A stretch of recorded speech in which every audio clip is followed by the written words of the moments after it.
Good evening, everyone. Welcome to another edition of Complete Sports Media's podcast. I'm your host, Darren Campbell. And of course, you know him, you love him. Here he is, Jason Cameron, joining me on a great Monday evening. It was a pretty rainy Monday, but glad we're back inside, ready to break down the weekend of sports. We got a lot of the great things to talk about, but UFC 299 is going to be so fun to break down, Jason. One of the best cards we've seen in years. Oh yeah, man. That card was amazing. It was awesome. It was fantastic. It lived up to the billing. It lived up so much to the billing that I hope UFC 300 can at least equate what I saw for UFC 299. No kidding. Yeah. Be great to have back-to-back months with amazing cards like that. Yeah, that was really fun. We got tons to talk about today. World of Combat Sports has so many things to deal with. It's going to be great to break that down. We've got things in the world of sports all through the weekend. I was feeling a little bit under the weather this weekend, so I just really spent the whole entire weekend at home watching sports. Tons of fun things to watch and break down. And then the Oscars was last night. The industry you and I are in, it was their special night. Oppenheimer was the big winner last night, winning 7 awards and taking home Best Actor, Best Director, Best Supporting Actor, Best Original Score, Cinematography, Editing. Just it seemed like they just kept saying their name over and over and over. Oppenheimer, Oppenheimer, Oppenheimer. Did you see that movie? I have not seen that movie. Yeah. I have a lot of friends have seen it. They said it's fantastic. At some point in time, I do plan to watch it. Yeah, I definitely wished I had seen it. It had become so big. It was they were calling it Barbieheimer because Yeah. Barbie and it was Yeah. competing for the top in the box office. And it's amazing that they were able to put this together. Such a pivotal moment in the history of mankind. These people creating this massive destructive bomb, but because of that bomb, it basically stopped the Second World War and changed the face of history. And so it is such a seminal, pivotal moment in the evolution of man. And it's great that they did such a good job with it. Everybody says phenomenal movie. Everyone, portrayals of the actual people were spot on, and good for them getting such big, massive recognition last night. Oh yeah, definitely. I've heard that this might be Christopher Nolan's opus. Yeah. This is literally his masterpiece.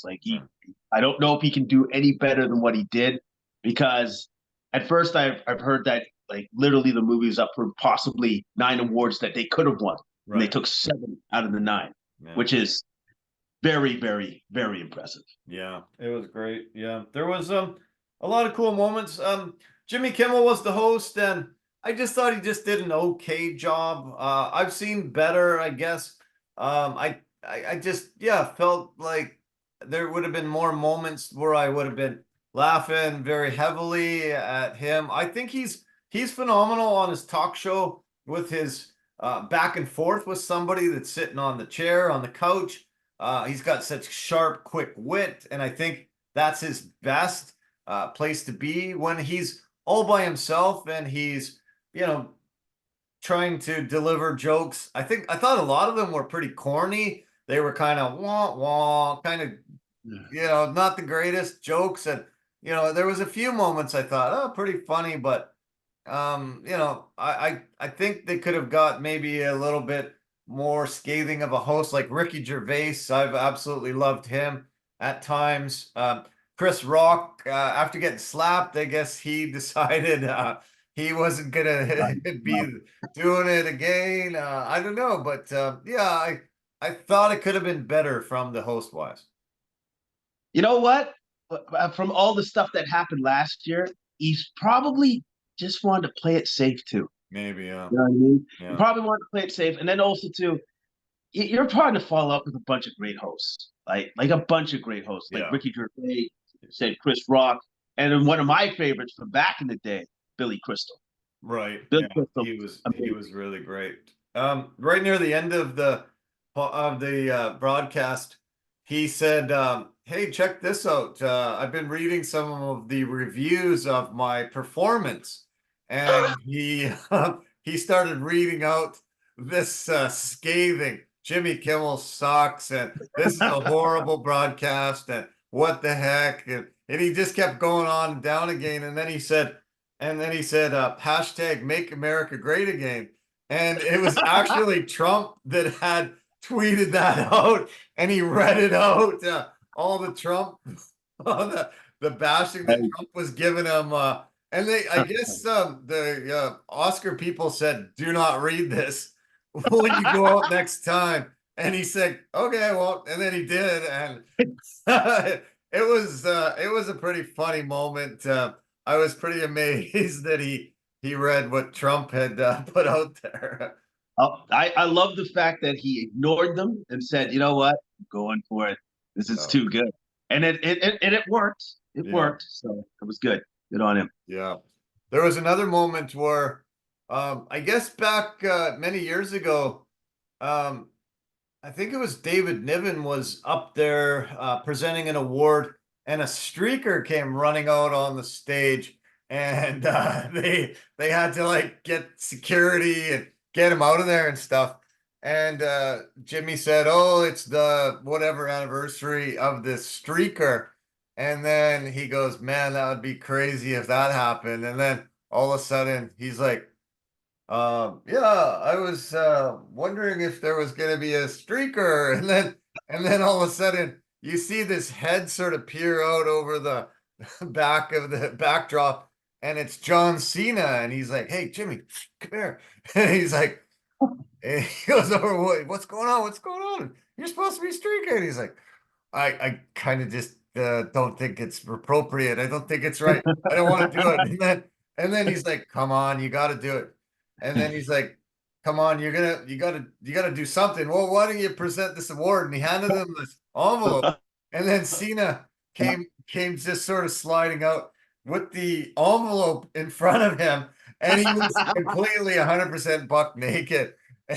And he started saying, "Okay, this is the category of what?" And then it was a pretty funny moment, John Cena out there, and he was 100% naked. They cut to some of the nominees, and then all of a sudden he was wearing the curtain. They just tore back down the curtain and wrapped it around him so he could leave without everybody seeing his naked body when they opened the envelope. But that was a pretty funny moment.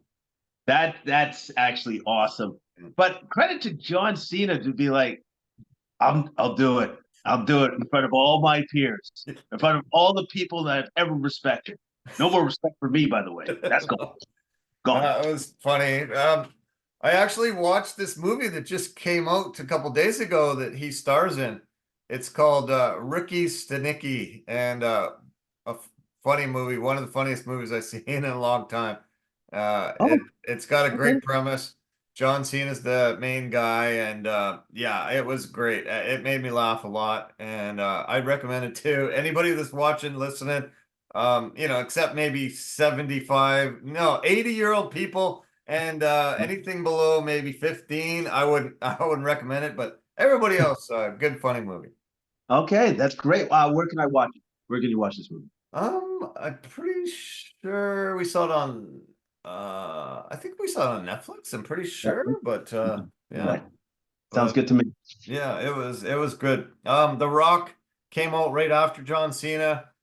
They passed each other in the hallway, did some high fives. The former wrestling guys, and The Rock had some really good presentation. And yeah, there was some good Canadian content.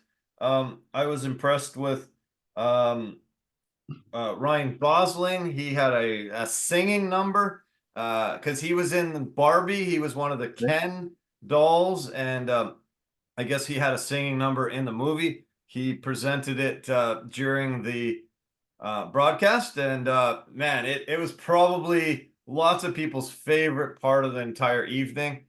He was dressed in some crazy pink outfit, and amazing dancing choreography around him, lots of dancing people. Simu Liu was one of the other Ken dolls, and he was dancing in that group as well. And yeah, it was really good. Lots of Canadian content, like I said. In memoriams, unfortunately, we lost Matthew Perry and Robbie Robertson this past year, the two Canadians. Robbie was up for one of the Oscars, and he passed away before he found out about it.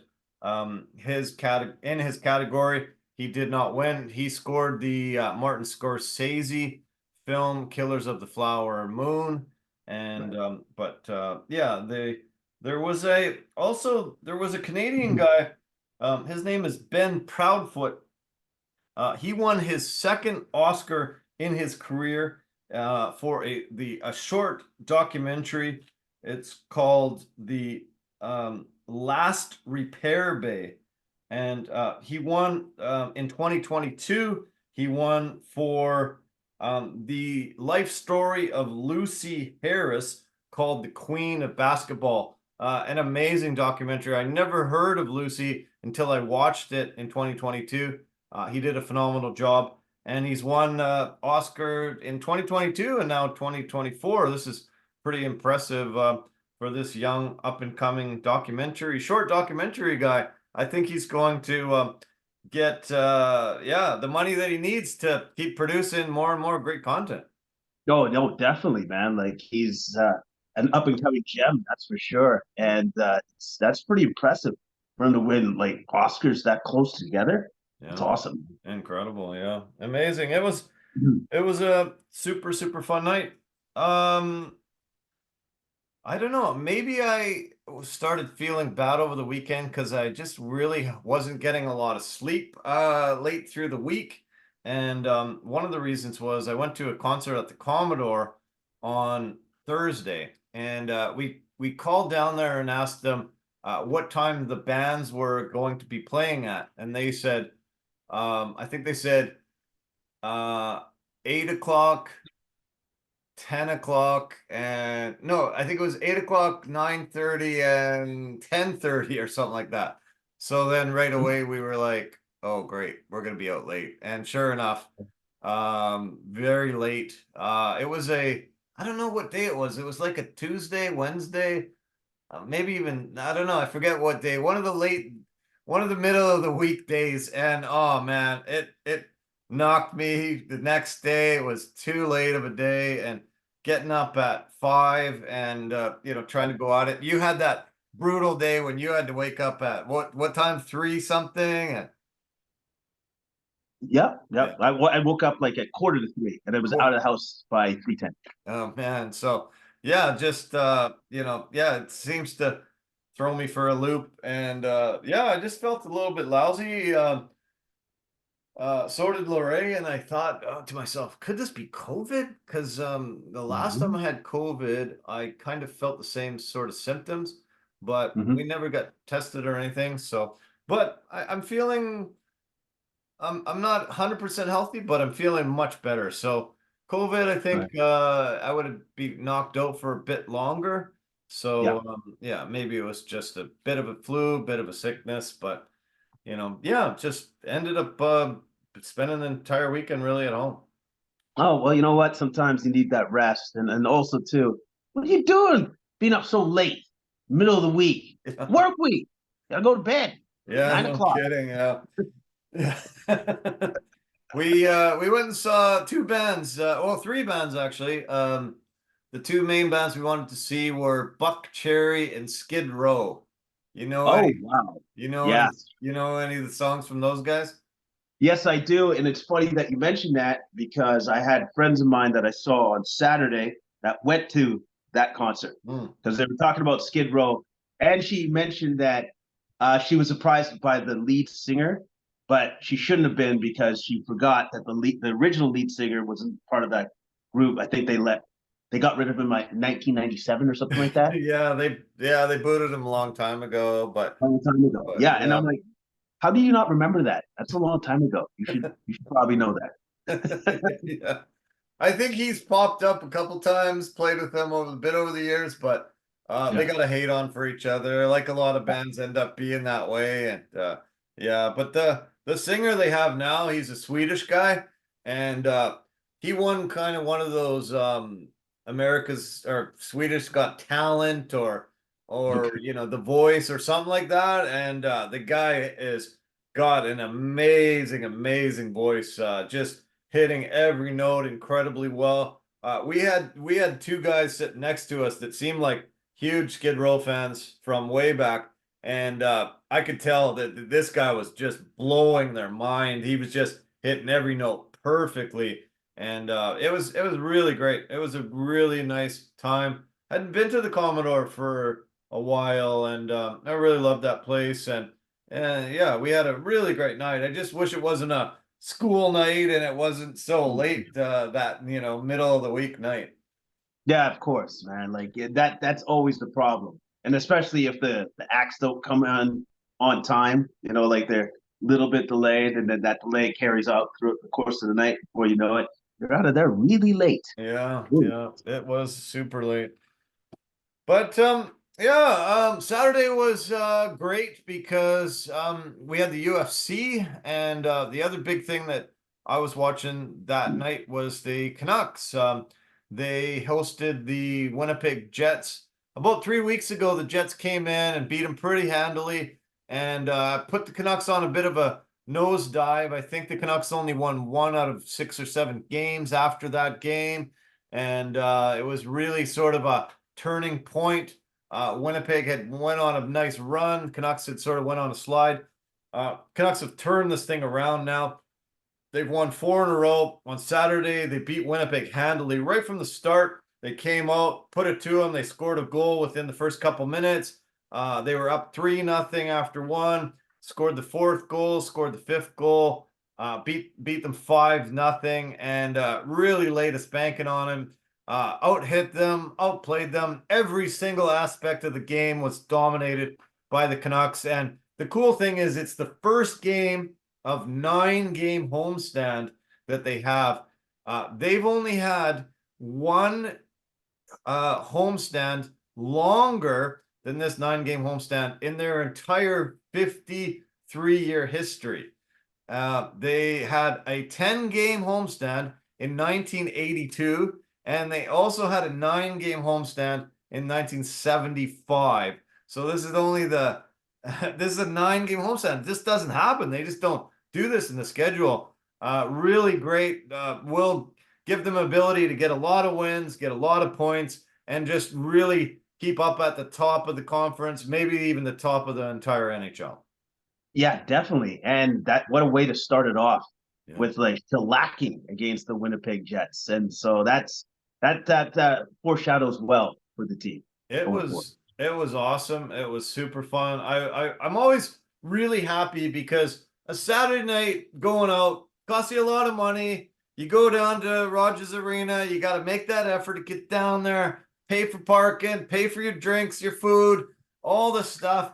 And then the Canucks kind of just crap the bed, and then it ruins your Saturday. Everyone leaves there. Nobody goes out. Everybody just goes home. Everybody gets grumbly, sort of ruins your weekend. But on a Saturday night, they win like that. Everybody goes to the bars. Everybody goes down through downtown core, and everybody's happy. And it just electrifies the entire city. And it did that on Saturday, and it's just great when the Canucks can be relevant and they can be dominating games like that, and making the people feel happy that they actually went out and shelled out all that money. It's like, okay, this is worth it.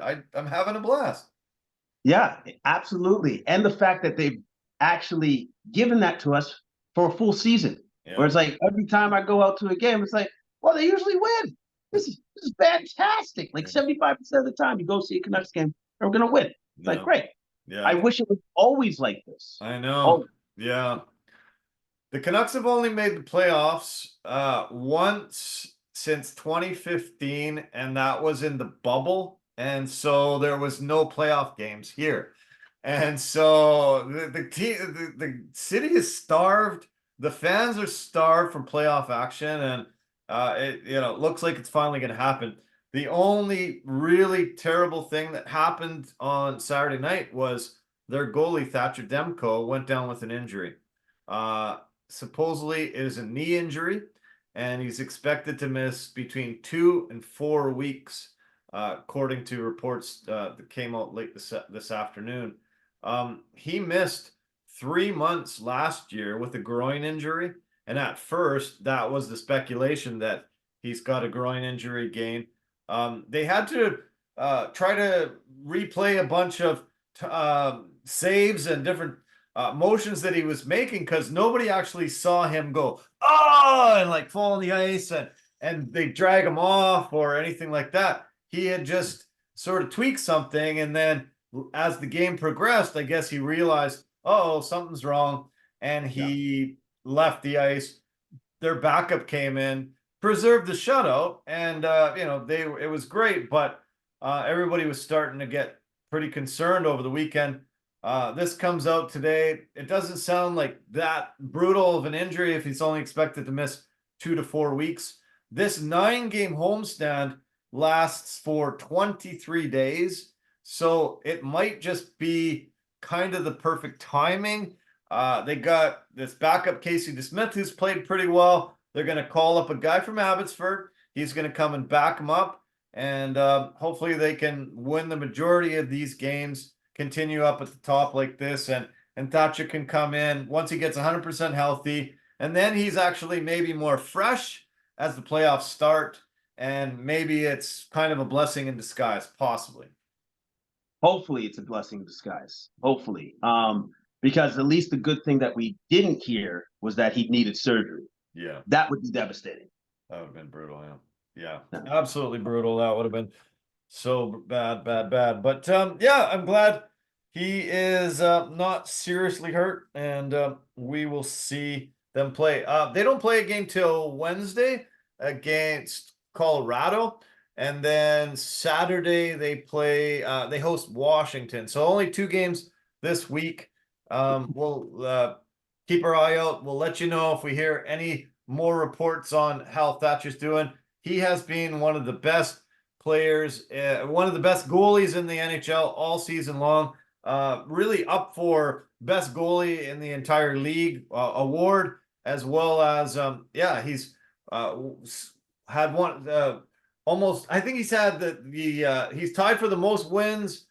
He's got just incredible save percentage. Everything so far just phenomenal this year. So it was a scary moment, but I don't think it's that worrisome.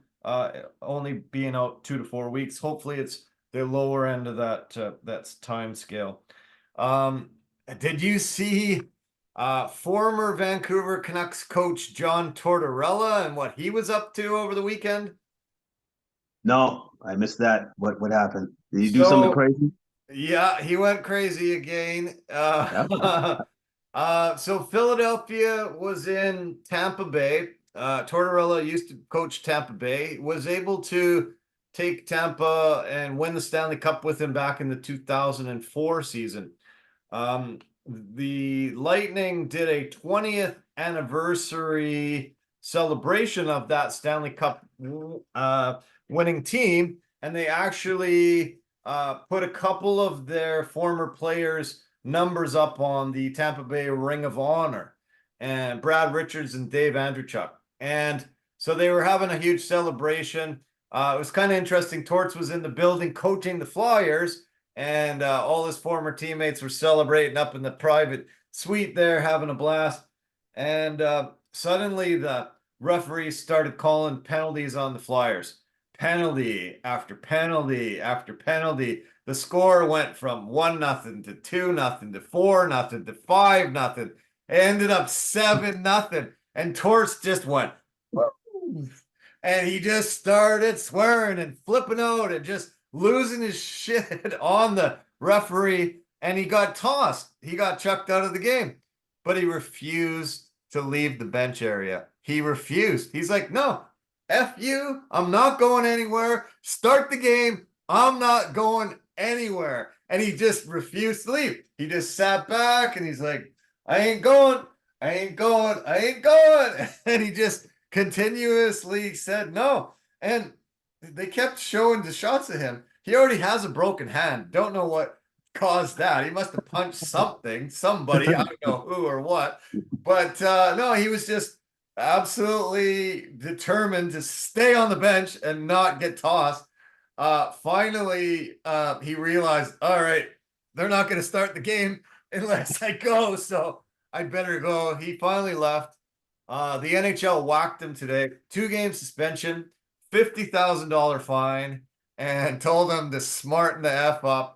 And it brought back the memories of him here in Vancouver when he tried Yes. stealing the Flames locker room. You remember that game? Oh, I remember that. I You remember know that. how crazy and chaotic it got, and the guy's still up to his antics. Like, what the hell, man? The guy's never gonna calm down.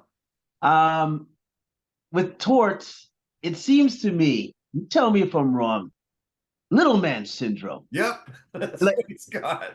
100%. he's got Yeah. like he's got it so bad. Like he's got like a couple little men inside him, and they all have little man syndrome. And that's how bad he's got it, right? Yeah. Like he's just crazy. Like the fact that he didn't leave, right? Like that to me is nuts. Like how long was the game then like postponed because he wouldn't leave? Like 5, 10 minutes? Like you can't do that. I think, and at the end of the day, it's not like they're gonna have like NHL security say, "Oh, come on, buddy, let's go." Like, no, man, you're grown up. You know what you did. You gotta go, right? Yeah. So yeah, I'm glad that the NHL whacked them as they should have, It's and I'm surprised they actually didn't find him more money. To be honest. yeah. The Flyers ownership and management said that they're taking care of it. They're 100% supporting him and they're paying the fine. He's not gonna have to pay it out of his pocket. That's what they say. I think that's pretty nuts and crazy. But it's kind of one of the only times that I actually kind of wish I was a security guard because I would have loved to come and grab him and I would have loved to just use his head as a battering ram and toss him out on his head outside the arena. That would have been so awesome. That would have been one of my favorite things I ever got to do. And it's just I never really envied security guards until that night.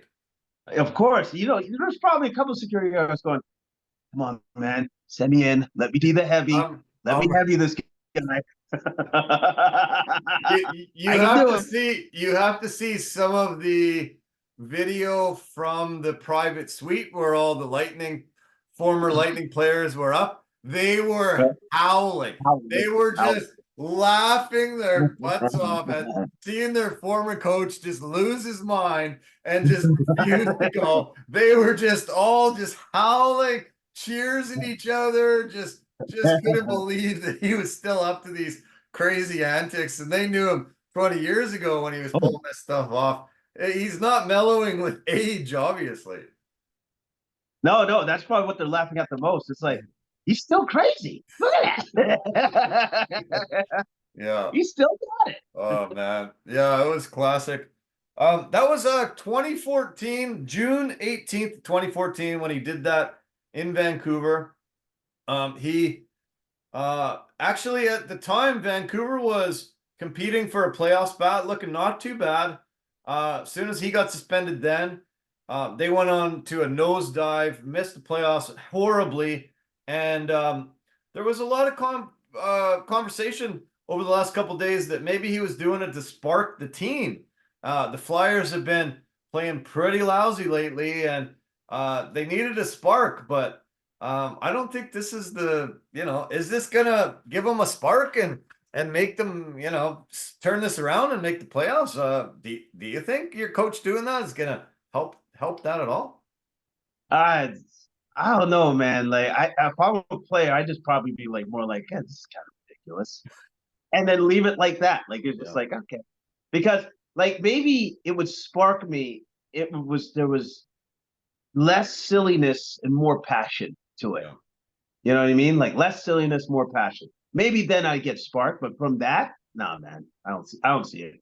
Yeah. I think the Flyers sit tied for they're seventh, eighth in the conference. The Lightning with that win were able to get the same amount of points as them. The Lightning, Lightning and the Flyers have both played exactly the same amount of games. They've kind of been exactly the same team for the last little while, but there are teams chasing them. The Islanders, they've won 7 out of their last 8, and they're on a big flyer. Red Wings are playing incredible right now, and a lot of teams are chasing the Flyers. I just not sure if this was a wise move on his part, and we'll see. I don't think that's right though. You get a $50,000 fine. I think it should come out of your pocket. I don't think anybody should be able to step up and pay for it, because then, what's your accountability from that point on? It's like, hey, I get sent home with pay, 2 days, big deal, and it doesn't cost me nothing. That doesn't seem right. No, and also too, you're empowering this guy to just do it again. Again, yeah. Like if I'm the league, I'd be pissed. So I'm like, I don't want to deal with this again. And now you're telling him it's fine. Do it again. It's like, no, it's not fine. No. That's why you got fined in the first place. We suspended you. Yeah. Don't do it again. The NHL trade deadline was on Friday. The Canucks never made any moves. The Canucks had made some moves earlier, way before the deadline. They decided that the players they were pursuing were, the other teams were asking for too much of their young talent, too many guys from their roster. The asking price was too rich. They decided to just not go there. Unfortunately, the teams that are chasing them behind them all made very significant moves. So I don't know. We'll see how that pans out. Vegas made some massive moves. They're the defending champs, and they were able to pick up 3 very, very talented players. Oilers made some moves. Colorado made some moves. It was pretty rough when at the end of Friday, when the trade deadline had passed, to see that all the teams around them had made moves and the Canucks didn't. So we'll see if keeping with the team they had is the smart move. I don't think so, but as you said, this team's been up there, and you can count on them to win a lot this year. I just think they needed to make 1 or 2 more moves, sort of combat some of the other teams that also made moves. I think it would have been a smarter way of charting their course towards the playoffs. I can see that. But I can also see why management thought that the team was good, because their chemistry is good. They did make that. They did make that one trade for Lindholm, right? Yeah. But then they thought, you know what? I think we're good after this. Yeah. And for the most part, if I look at their record, which is 42 wins and 17 losses, that's pretty good. Pretty damn good. Yeah. It's pretty good. Yeah. Very good. Yeah, for sure. Yeah. Well, let's see. We'll keep everyone abreast on how they're doing. I heard that my nephew down in Australia, my cousin's son, absolutely loves the Canucks. Nobody knows how or why. He just started picking them up and suddenly cheering for them big time. He decided he wanted to come up here and take in a game. I guess my cousin's taking him to one of the last games of the season. And we'll see his excitement level. We'll keep giving you updates on the Canucks as they make this run. 16 games left. So it's coming fast. Mid-April, I think we got 6 weeks away or something like that. Mid-April, playoffs will begin. Okay, let's talk about the NBA a bit. Luka Doncic, chasing MVP, starting to get some consideration for MVP. He set an NBA record yesterday with his 6th straight 30-point triple-double. Last night he had 39 points, 10 assists, and 10 rebounds. And the Mavs playing so well lately that, he's actually in consideration for MVP. And I know he's always been one of your favorite guys, one of the guys that you consider one of the best talents in the league. Could you see him stealing this MVP away if the Mavericks keep on this great run they're on? Well, you know what? That's the thing. The Mavericks will do what the Mavericks are going to do, but and Luke is amazing. But there's another guy like who's basically one of his good friends. I think they're maybe even best friends. That as long as he's there, he's going to be ahead of Luka, and that's the Joker, Nikola Jokic. Like I think this is his MVP to win again. I think the top two contenders are him and Shea Gilgeous-Alexander from the Oklahoma Thunder. I think it's those two guys personally, and I think Luka's below them for Yeah. possible MVP talks. I think Jason Tatum's going to get massive consideration just because the Celtics are so far and away the best team in the league, and because for some reason, MVP voters put a lot of stock in that. Being the best team in the league really gives you, and the top player on that team really gives you a lot of MVP consideration.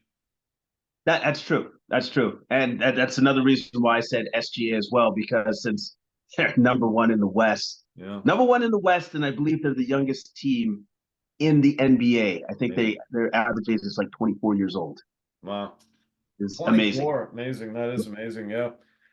Yeah, Luka's just on such a massive streak. It's incredible. And the game before the sixth game where he had I think 9 assists. He had like 30 something points, dozen rebounds, and 9 assists. So it could be 7 in a row. It's been pretty incredible what he's doing. Some of the passes that I'm seeing him making too are just unbelievable. He's got eyes in the back of his head. He just seems to be so aware of where everybody is, and being able to, if they double team him, he finds the open man, they score, and really, really, really just being that fully developed all around player, like Jokic is, like you mentioned. Yeah. Like he's the ultimate offensive hub. There's a game that he played against the New York Knicks where he did like behind that back pass from like behind 3-point line on a rope to his man right underneath the rim. Like it was just like, okay, I don't know how you did that. Spectacular pass. Yeah. Spectacular. He's a spectacular player. I'm glad you mentioned the New York Knicks. They played in one of the most horrible games I've seen in years yesterday. It was a complete and utter dog.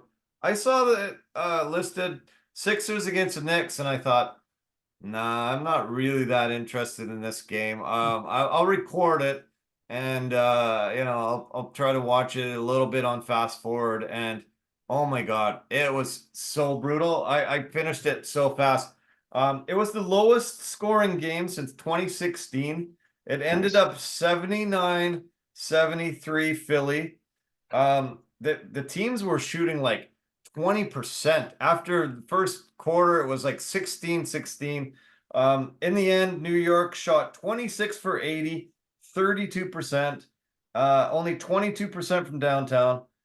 Philly got 38% overall, 30% from 3. And just brutal shooting, not good defense. Like, I don't mind a game if it's low scoring, if the defense is there, but to me, it was just ineptness, brutal play calling, and just nobody could sink a basket no matter what they were doing. It was rough to watch. And I know there's some of the top players on both teams are hurt, but like, man, some of these other guys are professionals. They should be able to put the ball in the hoop, and nobody could. It was brutal. Yeah, I've seen games like that where it seems like there's a lid on the basket for both teams, and as brutal as it is to watch, then you're just like, oh, okay, well, this is tough sledding. Somebody's gonna win this game.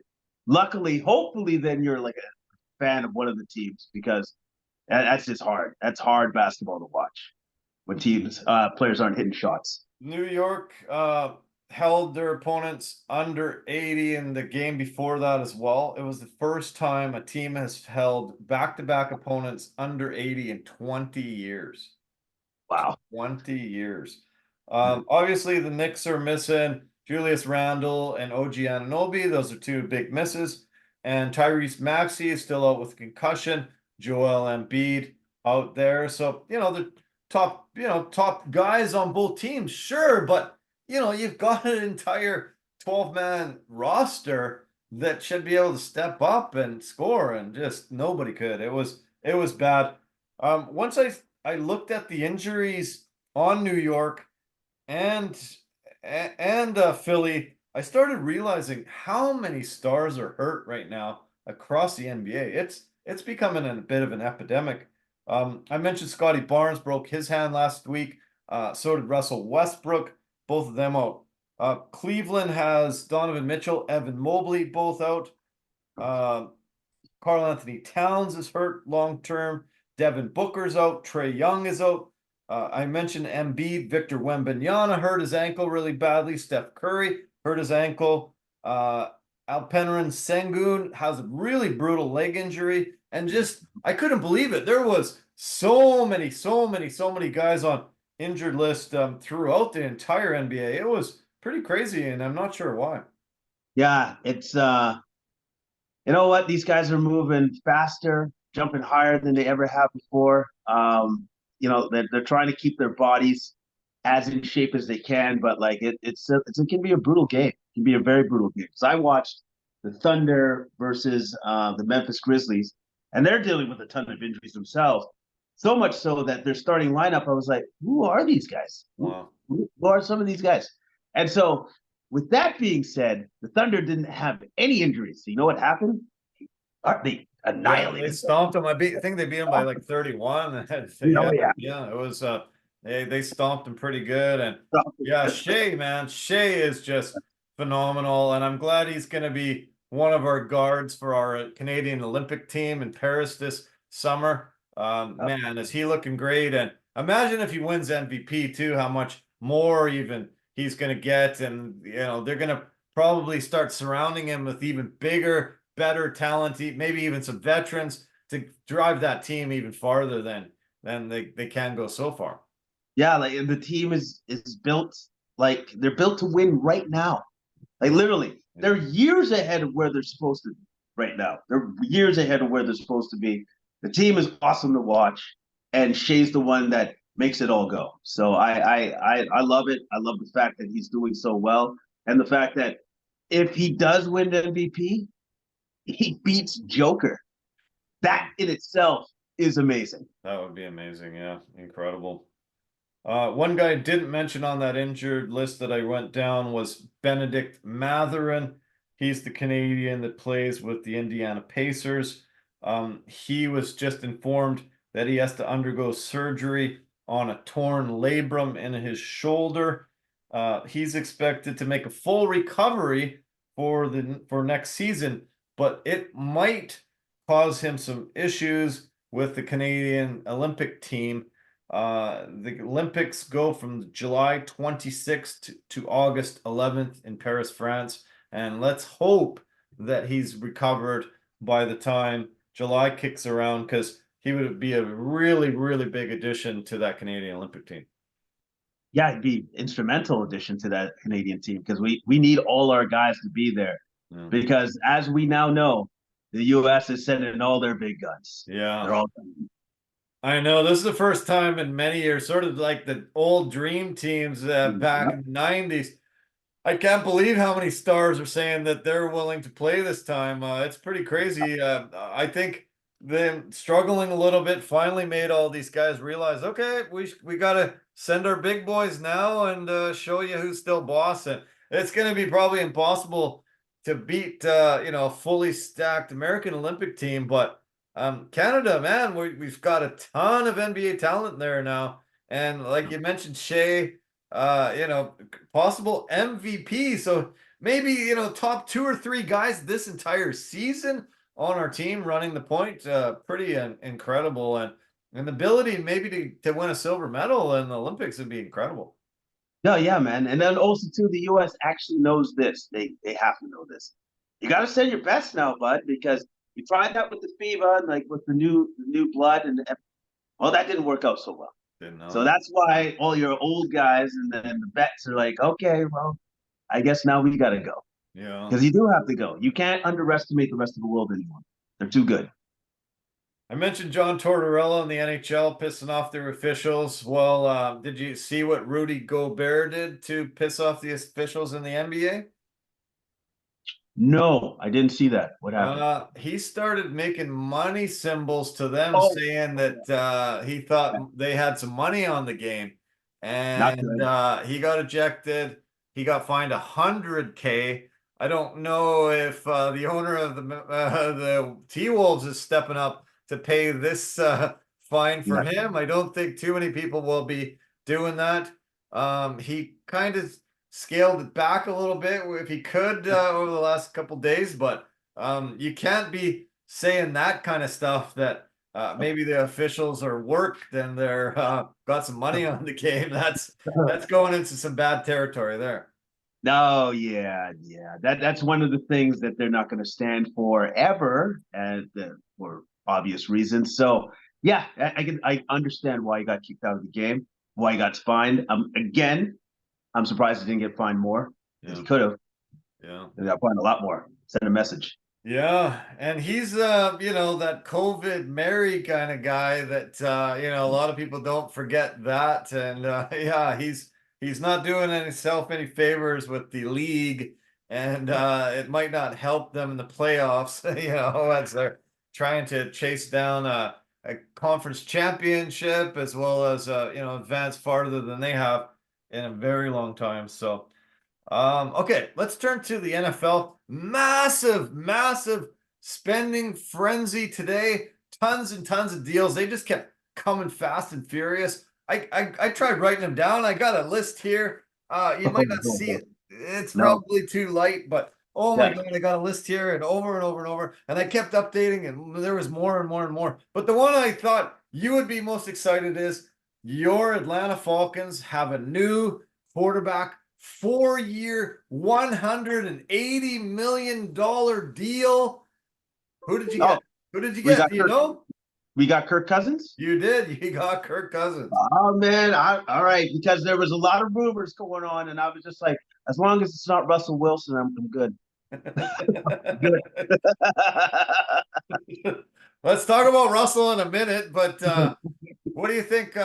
Is Kirk going to be able to come in and lead this team back to the promised land, get over that hump, and not blow that 28-3 lead in the Super Bowl, and finally get Arthur Blank a ring and a title? Is it time? Is Cousins going to be able to do this? Oh, you had to bring up that Super Bowl. I was trying to make sure that my eye wasn't twitching out, so that was cool. Thank you so much for that. I I think Cousins definitely going to make the team better. I think the one thing that the Falcons have been lacking is just a good quarterback. He is that. So yes, I think now the Atlanta Falcons are going to be relevant. And that's going to be awesome. Like as a Falcons fan, I've been suffering so long, Yeah. so long, so long. 90 million guaranteed, 180 million on the books for 4 years. Are you worried about his Achilles tendon? He blew it out after 8 games last year. At his age, does he bounce back 100%? I think so. I'm not actually, to be honest with you, I'm definitely not worried about it because of just the way that the guys train right now, the way the guys rehab and recover. No, I don't see that as a problem. I think he's going to be fine.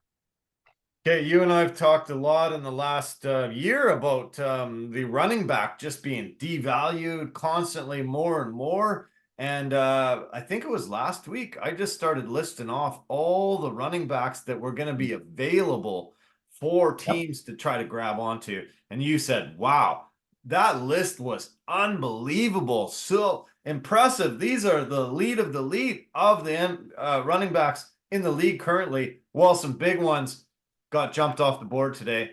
And to me, the biggest one was Saquon Barkley going to the Eagles. They took him from their division rival Giants, and he is now an Eagle. Massive deal. I thought incredible move by the Eagles. They lost DeAndre Swift, and they brought in Saquon Barkley. I think incredible backfield. Philly has been so good at running the ball the last few years, but man, is this ever going to help? Oh, that's a huge deal. And the thing that I didn't understand, and I still don't. The Giants relied on Saquon as an offense. Yeah. Now you say to yourself, you know what? We don't need you anymore. It's like you have no offense anymore. Yeah. That guy was the one that was holding it all together. And now you just said, you can go somewhere else. It's like, all right, I am. And good luck. Yeah. Like, I don't know what the heck they're thinking. Like, why would you get rid of a talent like that? Doesn't matter anymore. Philadelphia Eagles are just like with welcome arms, like, oh, you come over here, buddy. We got money for you. No problem. Yeah. Great move by the Eagles. The money, when I see it just really broken down in the early stages, it's 3 years, 37 and 3/4 million, 26 million guaranteed. But incentives that are all woven into the contract, he can walk out with about $47 million after 3 years if he hits the incentives that they put in there. So great money. Josh Jacobs found a new home. He went from the Raiders to the Packers. The Packers released Aaron Jones today, which was pretty mind-blowing. I thought they were going to get rid of A.J. Dillon. They went for Aaron Jones. I thought the backfield of Jacobs and Jones would have been just mind-blowing, but they went for Jacobs. They gave him 4 years, $48 million. And yeah, that was another one of those big moves that I was waiting for some of the chips to fall there. Yeah, no, and I think that's a great move by the Green Bay Packers. A little bit surprised that they kept Dillon over Jones too as well. But either way, their backfield is going to be a problem to deal with. Yeah. I mentioned DeAndre Swift. He signed a 3-year, $24 million deal. He's leaving. Some of the other big deals, Tony Pollard's leaving the Cowboys. He's going to the Titans. Derrick Henry is leaving the Titans. So Pollard got a 3-year, $24 million deal with the Titans. And a few other running backs, smaller running backs, changed teams. Big deal for Buffalo. They lost Gabe Davis, their wide receiver, to the Jags. He signed a 3-year, $39 million deal, and he gets $11 million signing bonus as soon as he signs it. Probably the biggest, as I mentioned, some of the biggest money was that 180 million that went to Kirk Cousins. And then the Giants acquired pass rusher Brian Burns in a trade with the Carolina Panthers today, signed him to a $150 million contract. It will guarantee him to be the second highest paid defensive end in NFL history. And yeah, there's just tons of money being flying around. Raiders signed defensive tackle Christian Wilkins, 4 years, $110 million, $85 million guaranteed. Took him away from Miami. Who else? On and on and on. Oh, Philly defensive end Bryce Huff. He signed a 3-year, $51.1 million. He will become the highest paid non-quarterback undrafted free agent in the history of the league.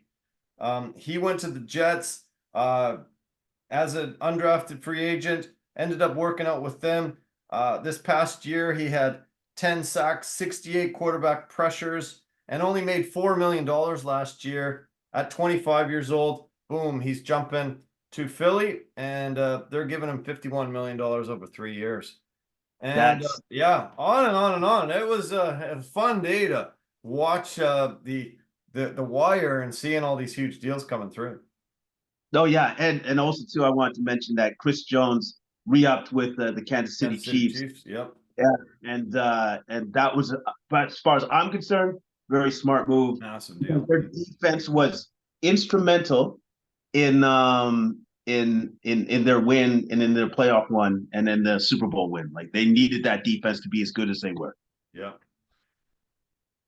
We talked a lot about Nathan Rourke over the past couple seasons. He had a great season in BC here, was able to get down south, went to the Jags, got a little bit of an opportunity in the preseason, wasn't able to get any playing time just because Trevor Lawrence was in there and stayed healthy.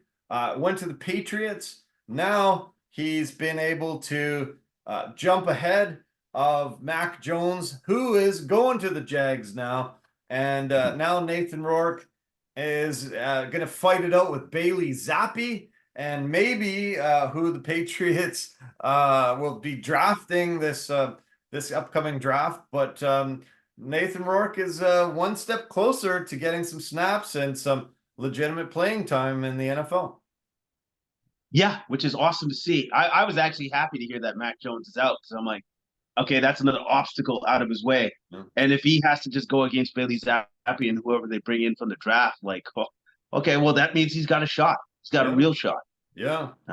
I heard that Mac Jones and Bill Belichick did not even speak to each other the last 6-7 weeks of last season. Did not speak to each other whatsoever. And that's how bad it got. And I'm surprised that Rourke wasn't even given a chance if it was that the relationship had soured that bad. I know a lot of people are sour with Belichick, but you're a quarterback, I thought they brought him in, they would give him a bit of a chance, and they didn't. So now that Belichick is out of there, maybe Rourke gets a fresh start, fresh look, and really gets to legitimately compete for the quarterback #1 position.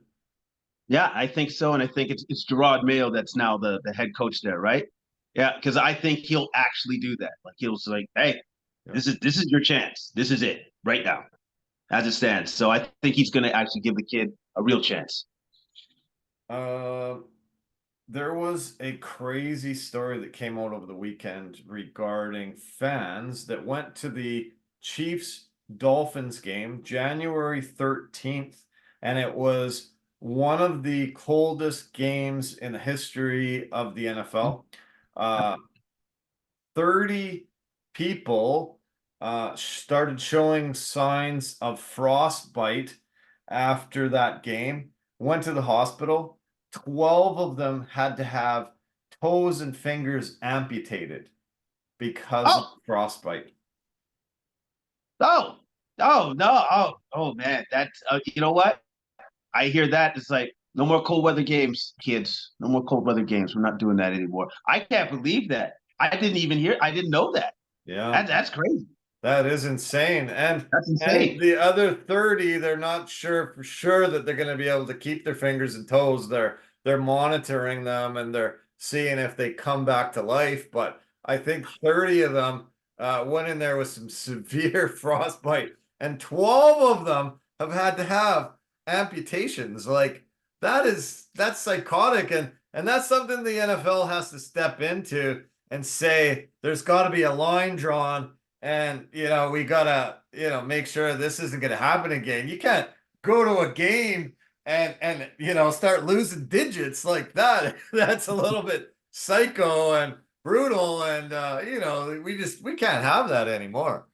No, you can't have that. And also, too, that's horrible. That's horrible for the NFL. That's a horrible look. Yeah. Because basically it's saying that's like, yeah, you come to the game, but if it's too cold, you might not come home with all your digits. You might not. It's okay. Sorry. Yeah. That's horrible. So crazy and brutal. Yeah. No, good look. Okay, you mentioned Russell Wilson. I sent you a little Instagram post this weekend that made me laugh. It said, this is what it said. It said, O.J. Simpson had a better run with the Broncos than Russell Wilson did. And they showed a picture of the Bronco on the highway being pursued by all the police in the background. And it's unbelievable that Russell Wilson is getting almost $38 million from the Broncos this year to not play for them. And he was able to sign a $1 million deal with Pittsburgh to battle for the #1 overall quarterback position with Small Hands Pickett. It's I only need $1 million because I'm already getting 38 from those guys. So hey, and smart move for the Steelers or what? What do you think? I think so. I think so because like their defense is so freaking good. Like I think it was in the top 5 or 10 in the NFL last year. Their defense is absolutely solid. So all they're asking from Russell is to be just good enough. Yeah. Don't lose us games. Like if you can do that, and he showed that in Denver Yeah. that he can manage the game still. He can Yeah. still do that. So if he can do that, like I think Pittsburgh, no, they're giving themselves a real shot to make the playoffs again. Yeah. Real shot. Yeah. I talked about Mike Evans last week, signing his new contract extension, and you and I are both happy that he was able to get re-up there and stay there. And I said he kind of helped salvage Baker Mayfield's career. Baker got the money today to prove it. 3 years, $100 million, 50 million guaranteed. He will be the quarterback in Tampa for the next couple of years at least. And man, pretty amazing resurrection to a career that looked like it might be over. Yeah, absolutely. It did look like it was going to be over. Bounced around for a bit and then finally came to the Buccaneers after Brady leaves, which is a tough act to follow in itself. Yeah. And he did all right. He did Yeah. it well. He did well enough that the Bucks are just like, you know what? Fair enough. Good enough for us. You're in. So good for Baker. Good for Yeah. Baker, man. Yeah, pretty impressive. As I said, 100 million, 50 million guaranteed. So his entire $30 million salary is guaranteed for 2024. He's got 20 million guaranteed from his 30 million salary in 2025, and the 40 million for 2026 isn't guaranteed, but we'll see how he's able to deliver. He made $4 million last year, total bargain, and maybe just what the Steelers are hoping is happening with Russell Wilson, who's had some tough goes. Mayfield last year, they won 5 of their last 6. He threw 28 touchdowns, 4,000 passing yards, and he's only 28 years old, actually. He's got 20,000 passing yards and 130 touchdowns in his career. He took the Browns to the playoffs for the first time in like decades when he first got there, and he's part of a really lousy Browns organization. And I think this is a guy that a very legitimate quarterback, and I think having the weapons that he has in Tampa, I think he can do really well and have a definitely incredible next couple seasons. Yeah, no, I think he's got the weapons. He's got the offensive talent on this side of the ball.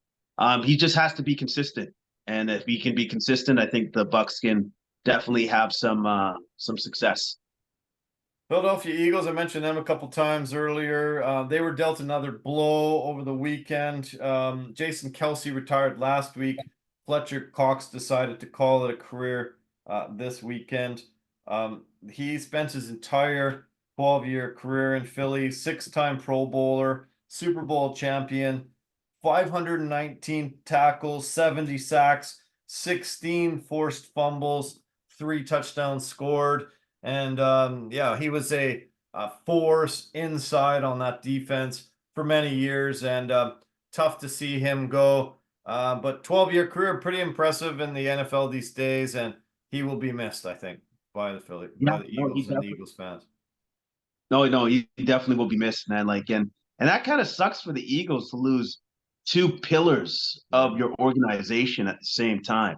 yeah, But also too, you have to be happy for them because they had a successful career and all of that. But really sucks for the Eagles going forward because they just don't have those voices in the locker room anymore. yeah, exactly, yeah. And they're going to have some hard times with the tush push. Kelsey's not in the middle. I Yeah, guess Saquon's going to get really good at pushing Jalen Hurts' butt from behind a lot this year. yeah. Paid Saquon a lot of money to being the tush push guy. There was a report today that Cincinnati Bengals wide receiver T. Higgins has requested a trade out of Cincinnati. He wanted a contract extension, but it's not been sent his way.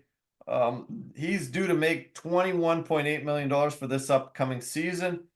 He's had a prolific career 257 catches, 3,700 yards, 24 touchdowns. Had a little bit of a down year last year. Only 12 games, 42 passes caught, 656 yards and 5 touchdowns. Maybe he's asking for too much and they can't afford him, but he's asking for a trade, and we'll see if they grant that request. They didn't franchise tag him. They didn't franchise tag him. They did. Yes. They did. Okay. They did. Okay. So they did franchise tag him, and so that probably pissed him off because he's just like, no, I want the extension, not the tag. I don't want that. So I get it. It's all about business. It's too bad, but at the same time, with like who they have to pay on that team, they can't pay all their wide receivers. And they got awesome wide receivers. They're going to pay Jamar Chase, but they can't pay them all. So unfortunately, I think T's out. So eventually, they're going to have to trade him. Yeah, I think they have to. Yeah. Yeah. I wanted to mention some college basketball. Canadian Zach Edey played his final home game of his college basketball career in Purdue over the weekend. And unbeknownst to him, they retired his number during the game. They raised it to the rafters. Luckily, he had his family there, and a ton of friends had come down from Toronto to celebrate his last game in Purdue. He's already said he's going to declare for the draft coming up. Pretty incredible, because usually guys wait for years, even sometimes decades, to have their number retired. Already number 15's up in the rafters during the last game of his career. Pretty cool. That's actually awesome, and what an honor, because like you said, that normally never happens. Not like that anyways. Yeah. It just goes to show how much he meant to the program. He is going to go high up in the NBA draft. 7'4", the reigning unanimous National College Player of the Year last year, and having a phenomenal year this year, averaging about 24 points, 12 rebounds. Just a massive beast under the boards. He had 25 points and 14 rebounds in that final game, and he became the first ever Big Ten player to have 2,200 points and 1,200 rebounds. He's going to lead number 3 Purdue into March Madness tournament, 28-3, and they are number 3 in the nation. So we'll be able to see him. Last year they got bounced early, but this year I think look out for Purdue. I think they're going to go really far this year. I think so too. They got a better team. Edey's better. Like the team is better. Period. So, the tournament actually starts this week. Tomorrow they have some play-in games. Sorry. A week tomorrow they have some of the play-in games. This week is Selection Sunday. This Sunday coming up. And then it's called the First Four, March 19th and 20th. Then the first round, once everybody's in the top 64, you got March 21st, 22nd is the first round. Second round, March 23rd, 24th.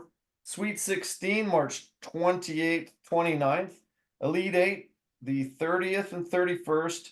And then the Final Four the following Saturday, April the 6th.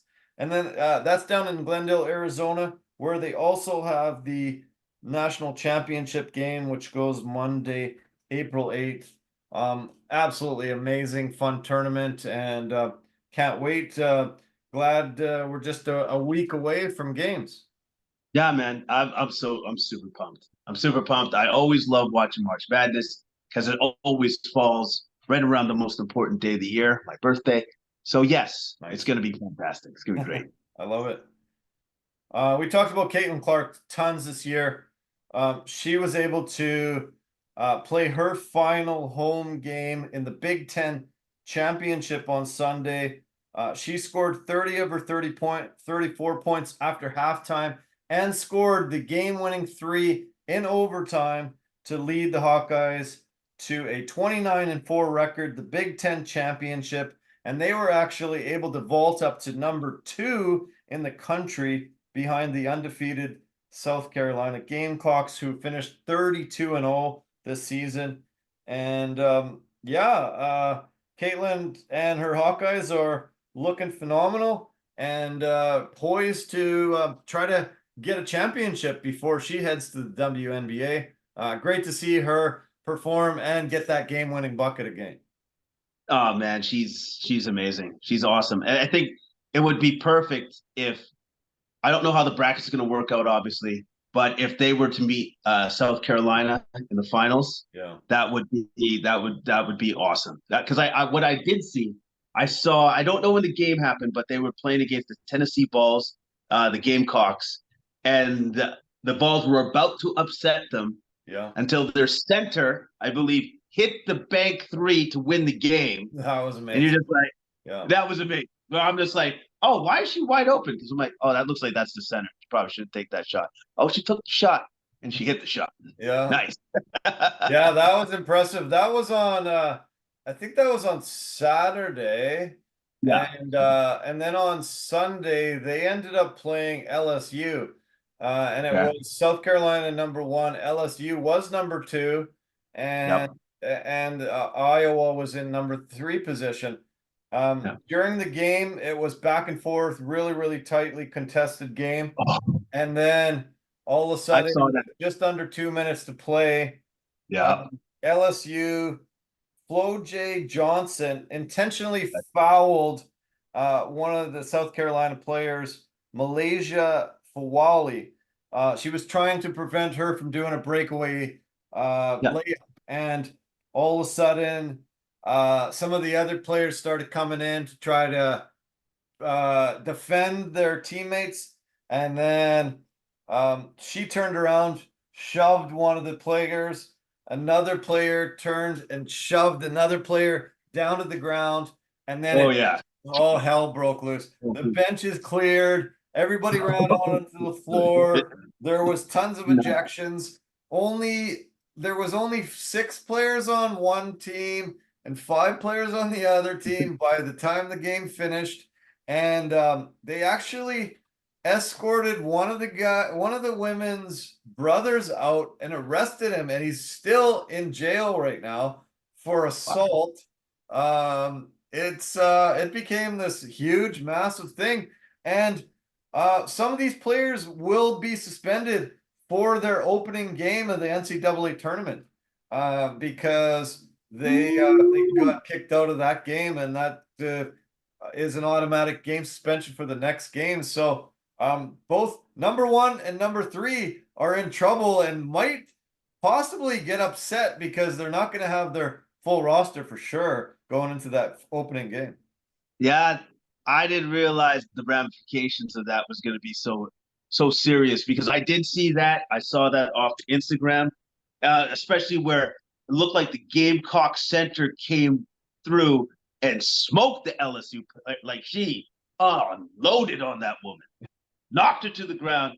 And I'm like, oh. And then I saw how big she was. I'm like, nobody's going to mess with her. That's you losing that fight. You're going to lose that fight. Yeah. And then I think the brother came in right when she got smoked to the ground. Yeah. But I didn't see him necessarily touch anybody though. That's the only thing. I didn't. But the fact that he was even there, he shouldn't be there. Yeah. Like you're in the crowd, you're civilian, you shouldn't even be on the floor. So They said something like he actually harmed someone to get onto the court.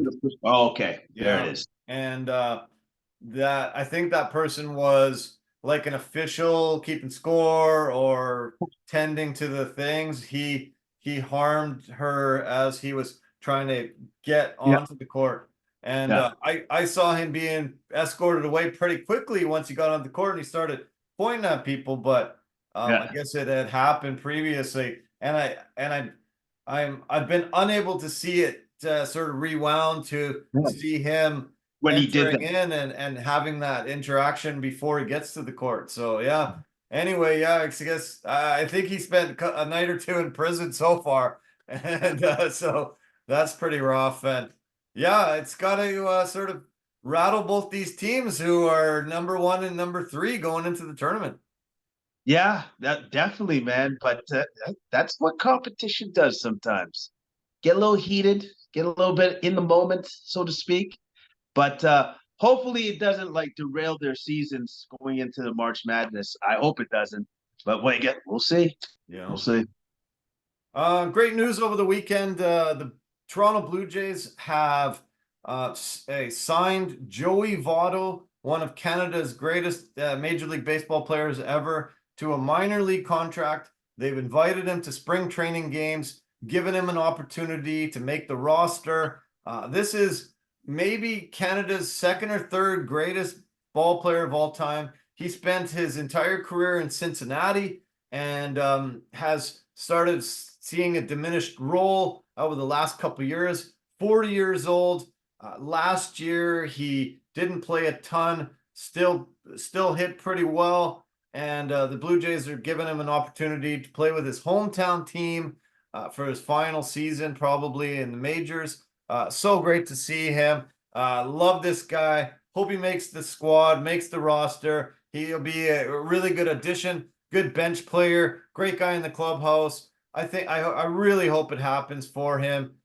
They also got a veteran, Justin Turner, 39 years old, earlier in the spring. I think he's going to also be a huge contributor to this team, and fingers crossed. So glad that Joey's getting this opportunity in Toronto. He spent a lot of years in Cincy, which is kind of a really tiny little outpost in Major League Baseball. Not a lot of press, not a lot of notoriety there. Has had a phenomenal career, probably Hall of Fame numbers in the end.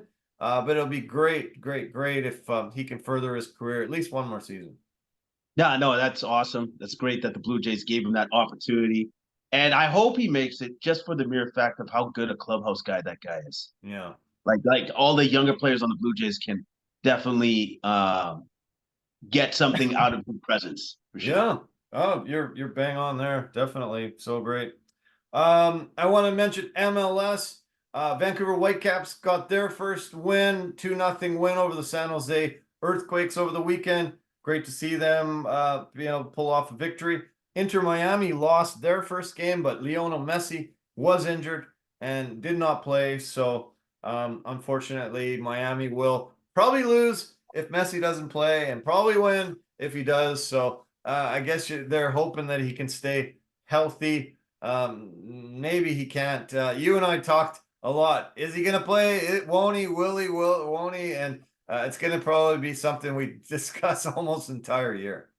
Yeah, definitely. It's going to be something we discuss the entire year because of how much fans have to pay to even possibly, just for the possibility of seeing him on the pitch. Yeah. Like that, and that in itself is just a risky thing because it's like people paid for that ticket and it's like, oh, he's injured. So now going forward, it's like, well, hopefully he's not injured for too long because they need him to win. Literally, they need him to win. Yeah. Crazy, yeah. And all the money they've spent on him, like, yeah, it's insane. F1 happened again over the weekend in the Middle East, and Max Verstappen won his second straight. His Red Bull teammate Sergio Perez finished second again, and Charles Leclerc in the Ferrari finished third. I think this is just going to be just another runaway all season long. It just no matter how much they've tried, they just can't seem to catch up to these Red Bulls and compete at the top of the podium every week. This is weird. It's strange that you can design a car and the other designers just can't figure out how to catch up. Yeah, no, because I guess Red Bulls, like their engineers we're so much better than the rest of you guys. Like we would like you to try to catch up to our expertise, our professionalism, our know-how, but you can't seem to do it. So this is what's going to happen. We're just going to keep stopping you every year until you figure it out. All right, that's all we're going to do. Just going to stop you. That's how it's going to be. It looks like so. Yeah, very crazy. One of the craziest stories that came out of the weekend was that Jake Paul has a new opponent, a 58-year-old man that you might have heard of. A gentleman by the name of Iron Mike Tyson is going to enter the ring again. and they're going to fight in Cowboys Stadium, AT&T Stadium, which can hold 120,000 for boxing. And the crazy thing is, it's not pay-per-view. It's not going to be available by DAZN or some, boxing obscure channel. Did you hear where it's going to be broadcast on for free to 260 million people? No, I didn't hear that. Where? Netflix.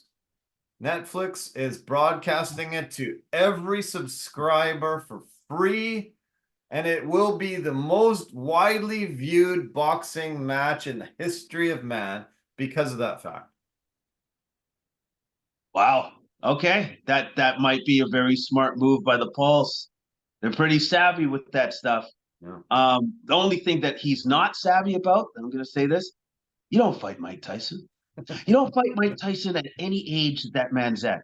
I wouldn't fight Mike Tyson at 84. He's absolutely terrifying. I don't know if you saw this. I saw this and I laughed. I laughed very hard. Jake Paul's on Instagram talking to his mom on the phone.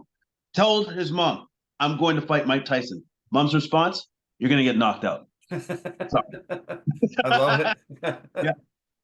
Mom even thinks you're not going to win that. She knows. Yeah, she knows. Yeah, he's terrifying at this age. I saw him warming up for maybe some tune-up fights with Holyfield and different people, and he was just pounding the bag and just pounding the mitts. Like, the guy still has severe power. He might not have the foot speed. He might not be able to dance around like he did, but he just backs Jake into a corner and just starts wailing on him.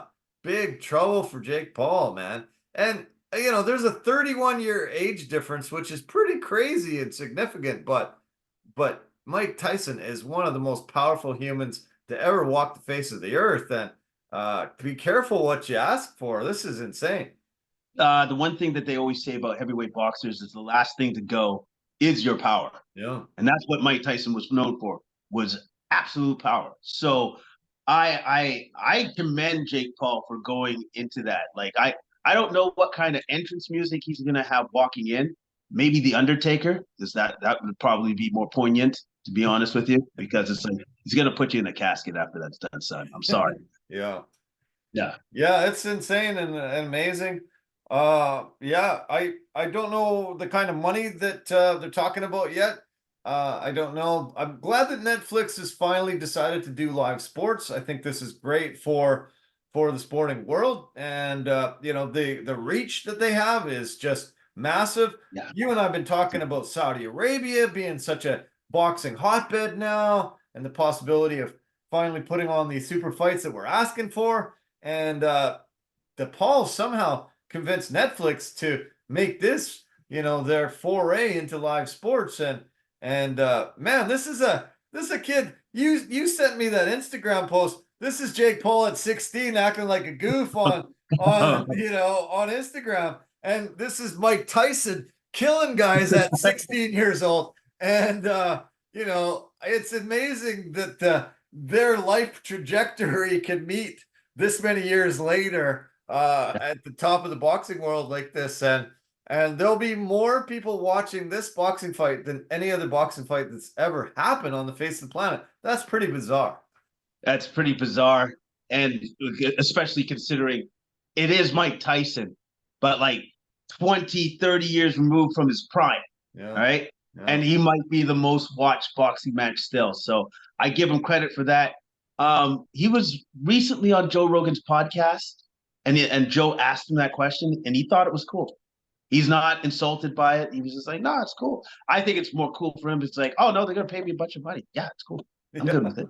And then also, too, I get to beat up on this young man. Like he gets to figure it out. It's like, oh, this is why I was feared. Yeah. This is why I'm Mike Tyson. Good luck. Yeah, I can't wait. It's coming up in June. It's amazing. And I plan to watch. It should be fun. Okay. Now we're in the world of boxing. There was a massive card from Saudi Arabia over the weekend. We had Francis Ngannou in his second match, coming off an amazing, great performance against Tyson Fury everyone's number one heavyweight of our generation, of this era. And he showed, so well against Tyson Fury. He was able to book a second fight against Anthony Joshua, who's had a little small blip to his career lately, not considered as elite as Tyson Fury. So Francis Ngannou gets this booked, and they go in. The card was crazy long. It started early morning. It went to evening. It was happening at 3:30 in the morning in Saudi Arabia for some weird, strange reason, which has got to be tough. But Francis Ngannou was really shown there's levels to this game, and he's not quite there. Anthony Joshua knocked him down first round, knocked him down in the second round. When he got up after the second knockdown, he was put out. It was a rough looking knockout. He was folded, his leg underneath him, and he had oxygen on him in the ring. Rough looking way to end a short 2-fight boxing career. $30 million at least richer. But tell me your thoughts after seeing this take place on Friday night. You and me watched it. Yeah. Okay. So this was my takeaway from that, which was clearly Fury didn't take the fight seriously, and I don't think he trained all that well, or maybe even at all. Right. Anthony Joshua, on the other hand, took it very seriously, trained very hard, and from some of the breakdowns and analysis that I saw, his game plan was beautiful. Feint, see how he was going to react. Some of the reactions that he had was not what a professional boxer of that standard should be doing. And he capitalized on it, because with his lead hand, he kept dropping it. And Joshua was just like, I'm just going to time you, and I'm going to hit you with that overhand right. And then that's exactly what happened. He hit him with it in the first round. And Ngannou's like, okay, what just hit me? That was hard. Second round, when he went down, then he was really like, Jesus, what really just hit me? And then the follow-up knockout shot, pretty much Joshua just walked to him and punched him in the face. Yeah. Like that was pretty much it. Yeah. Walked to him, threw the overhand right, and it was game over. It was game over. I felt really bad for Ngannou after post-fight, where Joshua was trying to give him his flowers, saying, hey, you should stay with this and keep, fighting and stuff. But it was pretty clear to me, Ngannou wasn't hearing any of that. He was still like in a different dimension. Yeah. So because he was knocked out that badly, that hard. Yeah. I saw a story today that Francis says he's not done with boxing. I hope that he takes a major step back. He goes to the PFL. He tries to get that heavyweight title, and then he does a little bit of MMA back to, where he was the world champion at.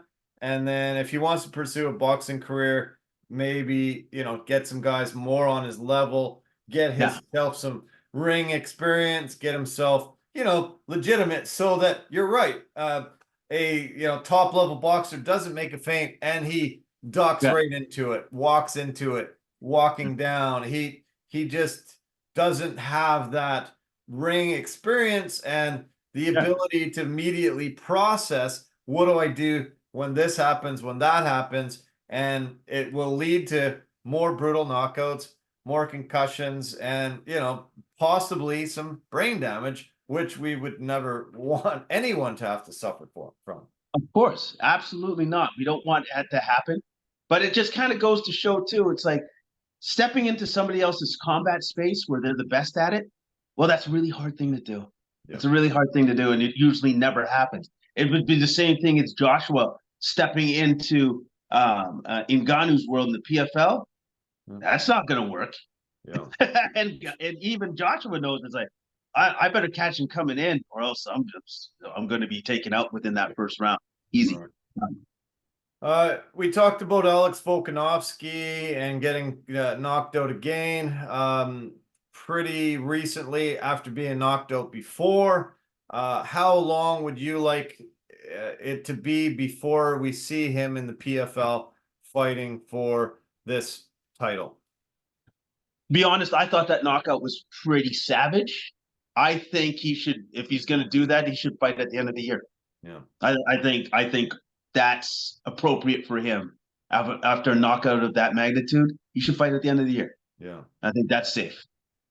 Would you like to see him end his boxing career that way? Oh, hell no. I agreed with Anthony Joshua when he told him, it's like, no, you should do boxing. Like, maybe not fight the best of the best right away, right? But you can definitely stay in this space and win against like good boxers. Nice. I agree with it. I believe that. Yeah, I saw some report today that said Francis said, "No, I'm not done with boxing. Far from it." And yeah, this is a setback, but no, I plan to keep it up. So this is great. I felt a bit bad seeing him get knocked out that severely, and that convincingly. He didn't look like he was in that fight at all. I'm not going to take anything away from his performance against Tyson Fury. You mentioned a little bit that you think that it just showed that Tyson didn't train. I think that I'm still going to give him a ton of credit for standing in there and having, such a great performance. He knocked down Fury in that fight. He came close to winning that fight. We just sometimes have revisionist history, and now you're like not giving him as much credit, I think. And I hear a lot of people today similar kind of thoughts, but I'm going to give him a ton of credit what he did with Fury. Yes, I think both you and I realized that Fury didn't look like he was at his tip-top shape, but he's never looked like he's ripped. He's never been cut. He's never been in phenomenal cardio type of shape. But yeah, do you know what I'm saying? I don't think I'm gonna take anything away, no shine off that first boxing performance we saw him in. No, and as you shouldn't, because Fury right now is seen as the best heavyweight on the planet.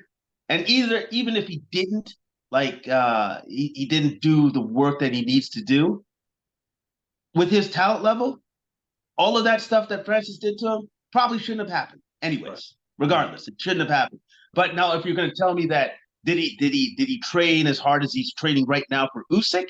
Well, no, come on, no, he didn't do that. He didn't do that, and that was the difference. Like, you're absolutely right. Ngannou had deservedly so deserves to know, like, he did great in that first fight. He did absolutely fantastic. It's just that for the second one, Joshua was taking it very seriously. He's like, I'm going to train hard, but I'm also going to show there's levels to this game, and he did. Yeah. Okay, so now what does Joshua do? We've got Fury Usyk, like you mentioned, coming up. I think they have an automatic rematch clause, like a lot of these huge fights have. So does he wait 2 fights and fights the winner of whoever comes out of the next 2 fights and has to kind of maybe be out of the game for close to a year? Is that his best move? Okay. From the fight with Ngannou, you know how much he made from that? Because I do. Yeah. How he much? made $50 million. 50? He made $50 million. Nice. So with that being said, he could take a year off. Yeah. Just wait. Money. Yeah. And then wait for the winner of those 2 fights or the 1 fight. That's what I would do. Like, if I was his management, I'd be like, just wait.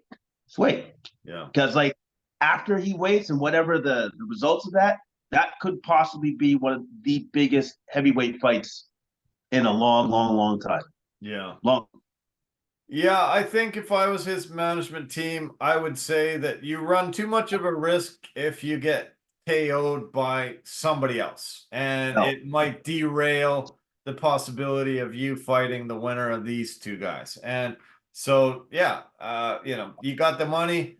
I hope he stays in the gym. I hope he stays active. I mean, sparring enough. I hope he's, continues to be in shape and ready for, a fight. Maybe if one of the two gets brutally knocked out and can't fight for a while, maybe they do if it's Fury that wins, maybe they do a Joshua Fury fight while Usyk recovers. I don't know, but yeah, I don't think it would be smart for Joshua to take something on that could derail one of the biggest cards in history. If Fury wins and they put it in a big soccer stadium in England somewhere, I think it would be massive. Yeah, exactly. Like I wouldn't put that at risk either. And possibly one of his biggest paydays ever. Yeah. Period. Yeah. Like he could potentially, if he plays his cards right and everything falls right for him, he can make double from what he made in this fight. Yeah. Double. It's amazing the difference between what these top fights get, the top fighters get in boxing compared to MMA. It's just shocking. Isn't it just mind blowing the difference that we're talking like you said 50 million. There's no MMA guy that's even scraped anywhere close, and almost probably in his entire career earnings are not even getting up to that. It's crazy. It's insane. It's absolutely insane. And but also too, that's one of the reasons why Ngannou wanted to get into that space. Yeah. Because of the amount of money that he could make. And the fact that, well, the UFC was limiting him on that, and he knew that wasn't best for him or his family. So he went and got that money. And I think from the two fights, he's made over $40 billion, something like that. And great. Yeah, that was the right decision, by the way. Definitely the right decision. Yeah. If I don't know, do you think MMA will ever have the kind of payouts that boxing has? When will Dana retire? Yeah. That would be probably a big reason. Like that's a huge reason why. And then also too, like, unfortunately, I don't think they're there yet. Right. They're not there yet for like those big paydays. Like I think the biggest payday that anybody's gotten like 8 figures for any MMA guy for a fight. I think that's it.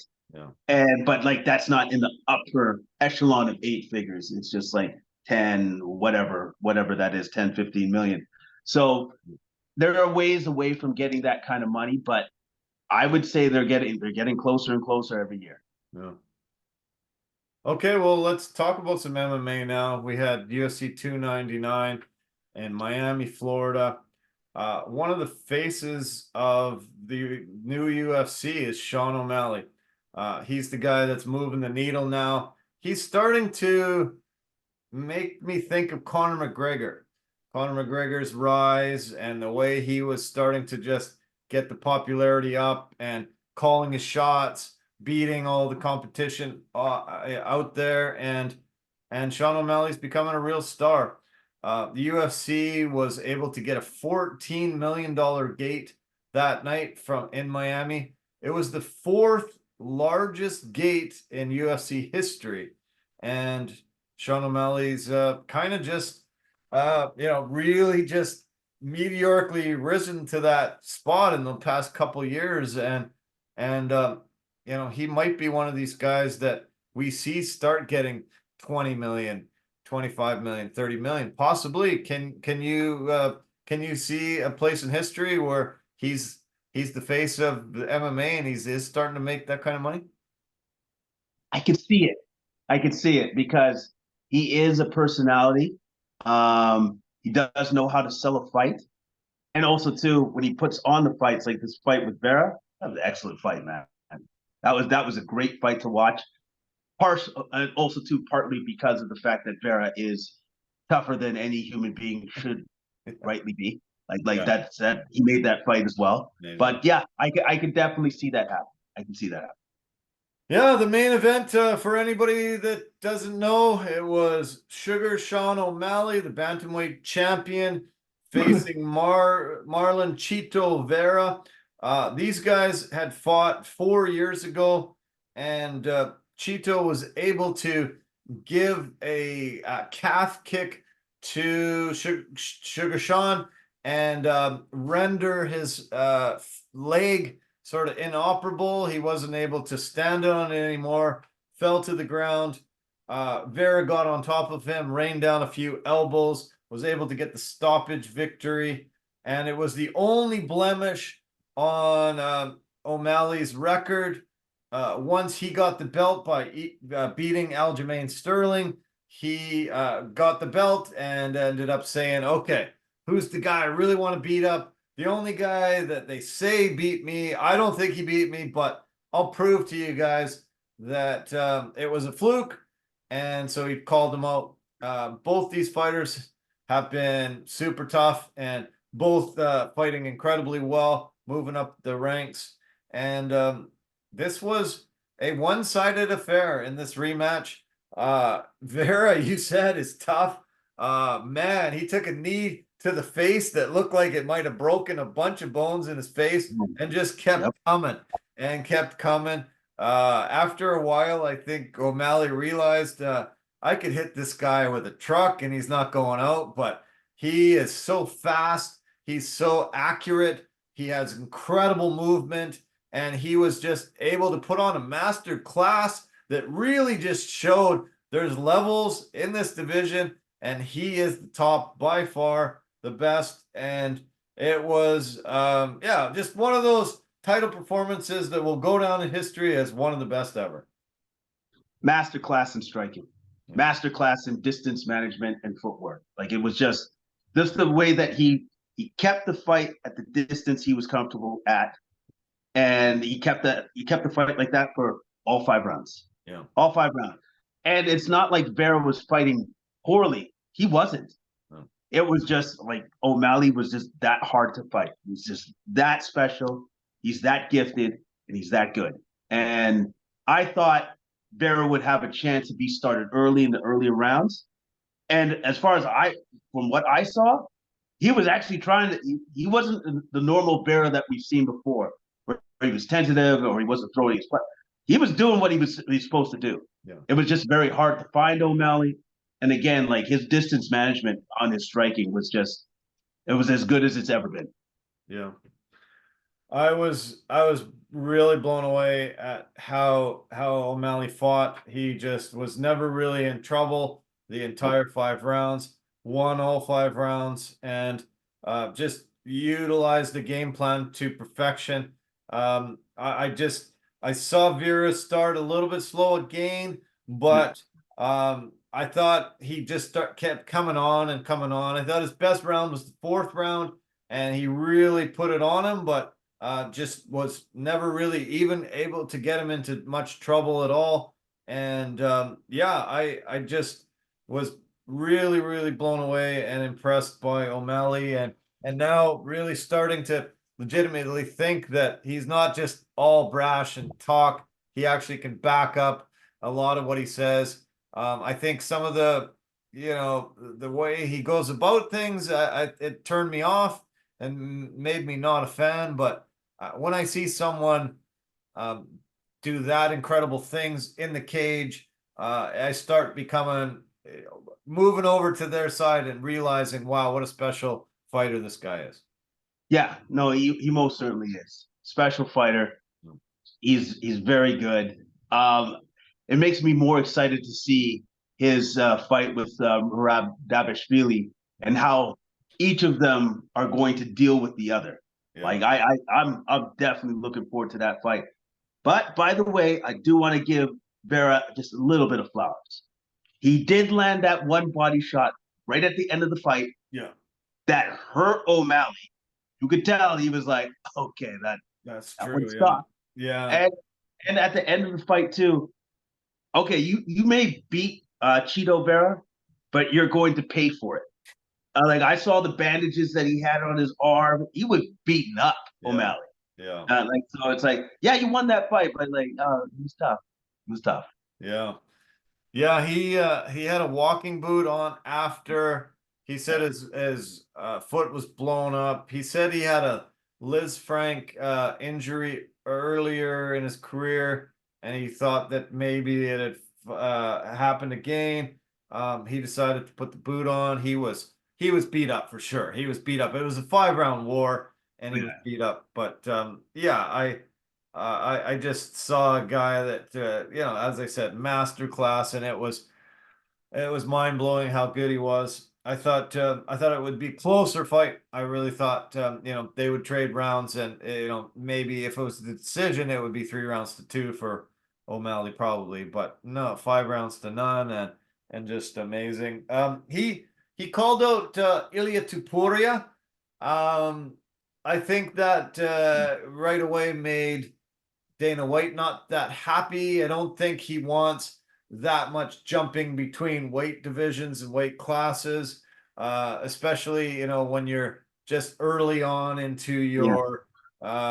your championship reign. This was only his first title defense, so I think Merab Dvalishvili is his next opponent. Yep. Merab is has a completely different style and a different way of fighting, so it should be very interesting. I don't. There's been a lot of Merab fights that I wasn't super entertained with because it was just takedown, takedown, takedown. But his performance against Peter Yan was just absolutely shockingly mind blowing. Where I took him down 25 times or something crazy. And we'll see if O'Malley is able to utilize his striking weapons to combat the takedown that Merab's going to try to throw at him. Yeah, and then they would say styles make fights, and those two styles they're the complete opposite of each other. They really are. So I'm looking forward to seeing who wins that battle. Yeah.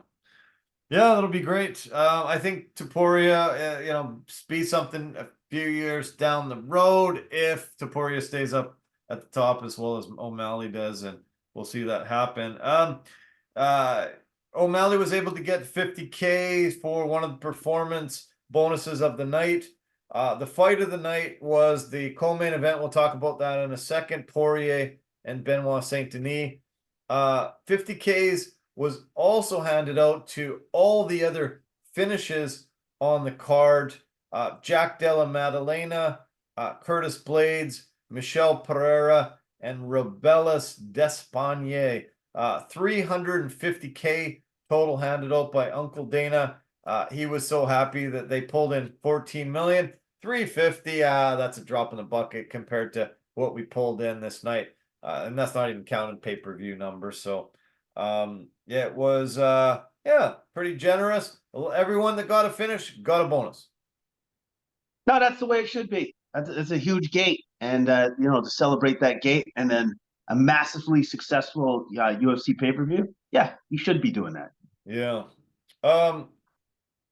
In rematches since 2010, the winner of the first fight going into this won 71%. So good money was on Cheeto, and it didn't turn out to be that way in the end.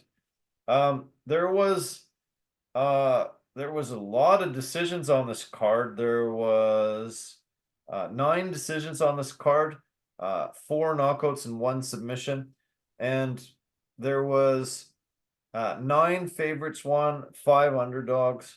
Out of the 2024 so far, 39 favorites and 25 underdogs have been winners there. Let's talk about the Bantamweight division and how many more fights does Sean O'Malley have to win to be considered one of the greatest bantamweights of all time, or is he already there? No, he's not already there. Okay. Because what did you say that right now, as we speak, probably the greatest bantamweight champion would have been Dominic Cruz? Yeah. Right? Yeah.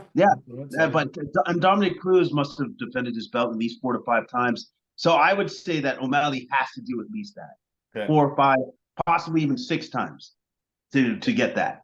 I wrote down the lineage of the bantamweight division just so you had names to throw out there. But you're right. I think Cruz goes down as the best ever. Had the belt a couple times and was able to defend it multiple times. So it was Cruz first, then it was Renan Barão, TJ Dillashaw, then Cruz got it back off of Dillashaw. Cody Garbrandt took it off of Cruz. Then TJ got it again. Then Cejudo. Then Jan. Then Aljo. And now Sugar. Okay. Oh wow. I for whatever reason I thought Cruz had it a lot longer than that. Than Well, just two. no. I'm not just saying he just had it Oh, only okay. twice. He just had it rain. The rain Raining. Okay. was, Yeah. Okay. Gotcha. twice Got rain. There, I'm not mentioning every fight, Yeah. Yeah. but yeah, those are just the champions Yeah. lineage. Yeah. Gotcha. Yeah. Now, yeah. So that makes sense. That makes sense to me. And like, yeah, and O'Malley, he's still got a lot of work to do in that respect. And he's got a lot of work to do if he wants to fight Poirier. Because this is one thing I'll say about Poirier. I had no worries about that dude. That guy's going to be there for a long time. Yeah. So only thing you have to worry about is you better be there for a long time. That dude's not going anywhere. Yeah, right. Yeah, exactly. Yeah. I think that, yeah, like I said, 2-3 years down the road, if they're both still up there, then I think that would be good to entertain that. But None. Alex Volkanovski had, I think, 6 title defenses before he jumped up against Islam. Even had the thought process of even trying another belt. So what do you think of Donald Trump entering the arena? That was another one of those big moments and a bit of a sideshow, a little bit. Yeah, you know what? It's always awesome because I think Trump is just like, you know what? I wouldn't mind seeing that UFC because I wouldn't be surprised to see him at UFC 300 too, as well, to be honest with you. And plus, on top of that, he's not paying for those tickets.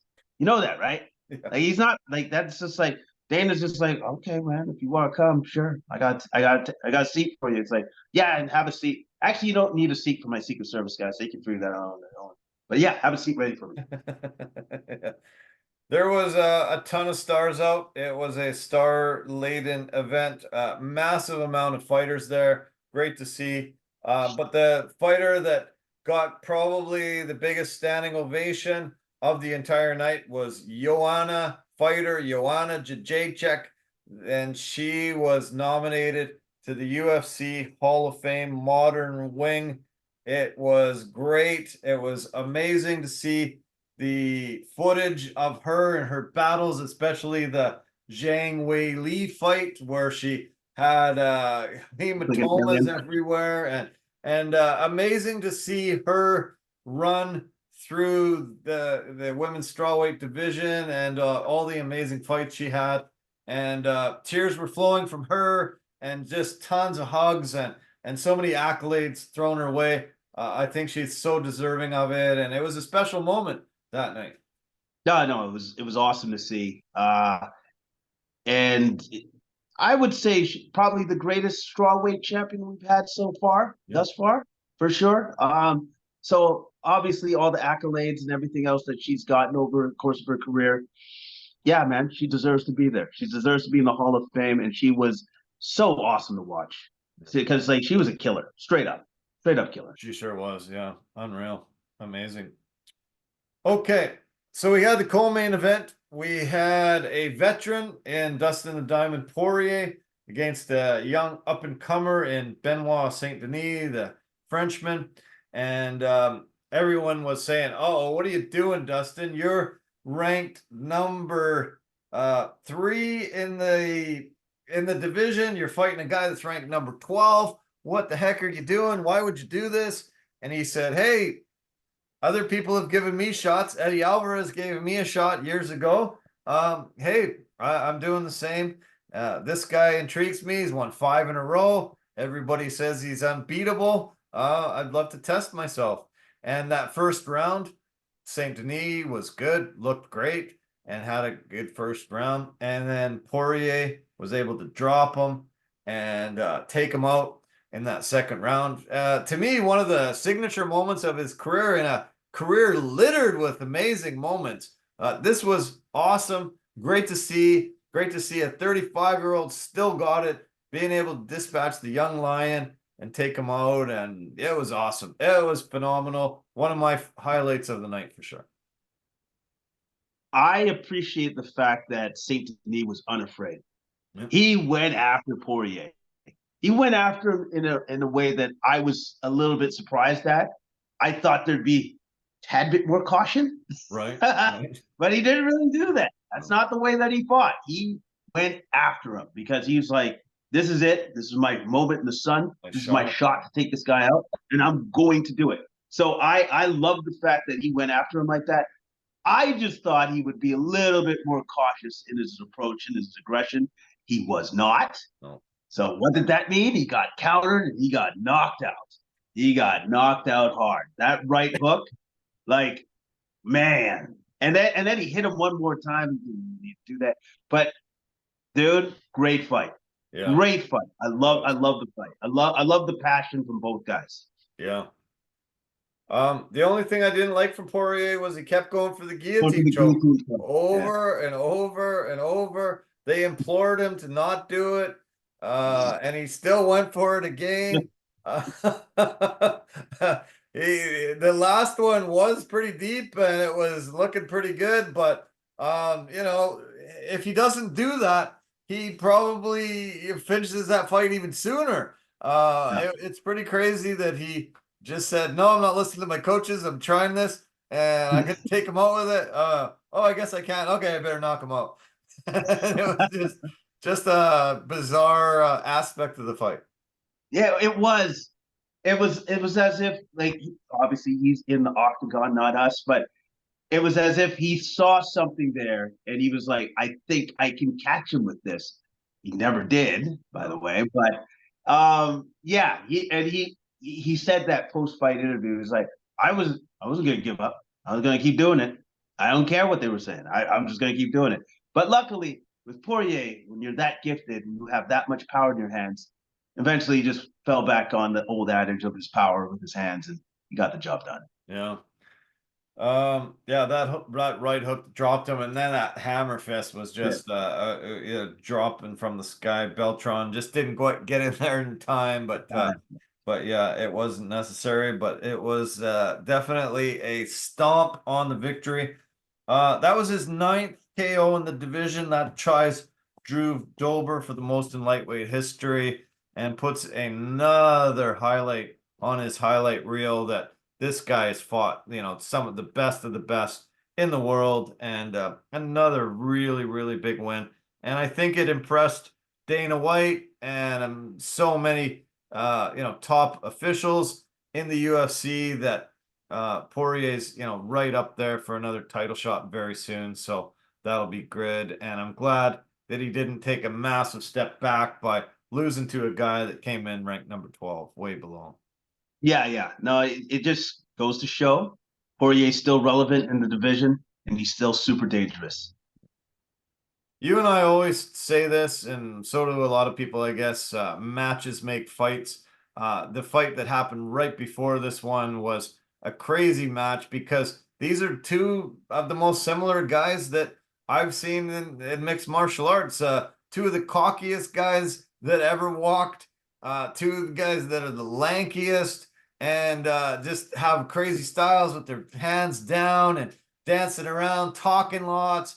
And we had the new guy coming in from Bellator, and we had the old guard, the Trailblazer Kevin Holland, trying to end MVP's opening debut in the UFC, and this was a pretty wild affair. I think Trailblazer ended up just getting frustrated at near the end, and he just couldn't out clown or out dance this new MVP, Michael Venom Page, and it was a bizarre one. It was, because you could tell, okay, so Holland has fought a guy with that style. He fought Stephen Wonderboy Thompson. Okay. And by the way, lost that fight because he agreed to fight with him like that. Right. At the same time, MVP style, it's like Stephen Wonderboy Thompson's, but it is not like his style at all either. It's a completely different animal, to the point that you could tell with Holland where he's like, I don't know what to do. Yeah. I don't know how to attack you. I don't like you could tell in his face, and what he was trying to do is like he had no idea how he should try to get at this guy.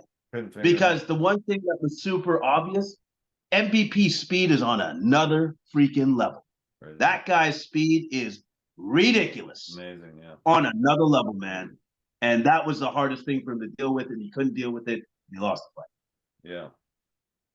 Yeah, he ended up taking a decision, crazy style. He's won 8 of his last 9. Really nice USC debut, and yeah, we'll see who they put him up against next.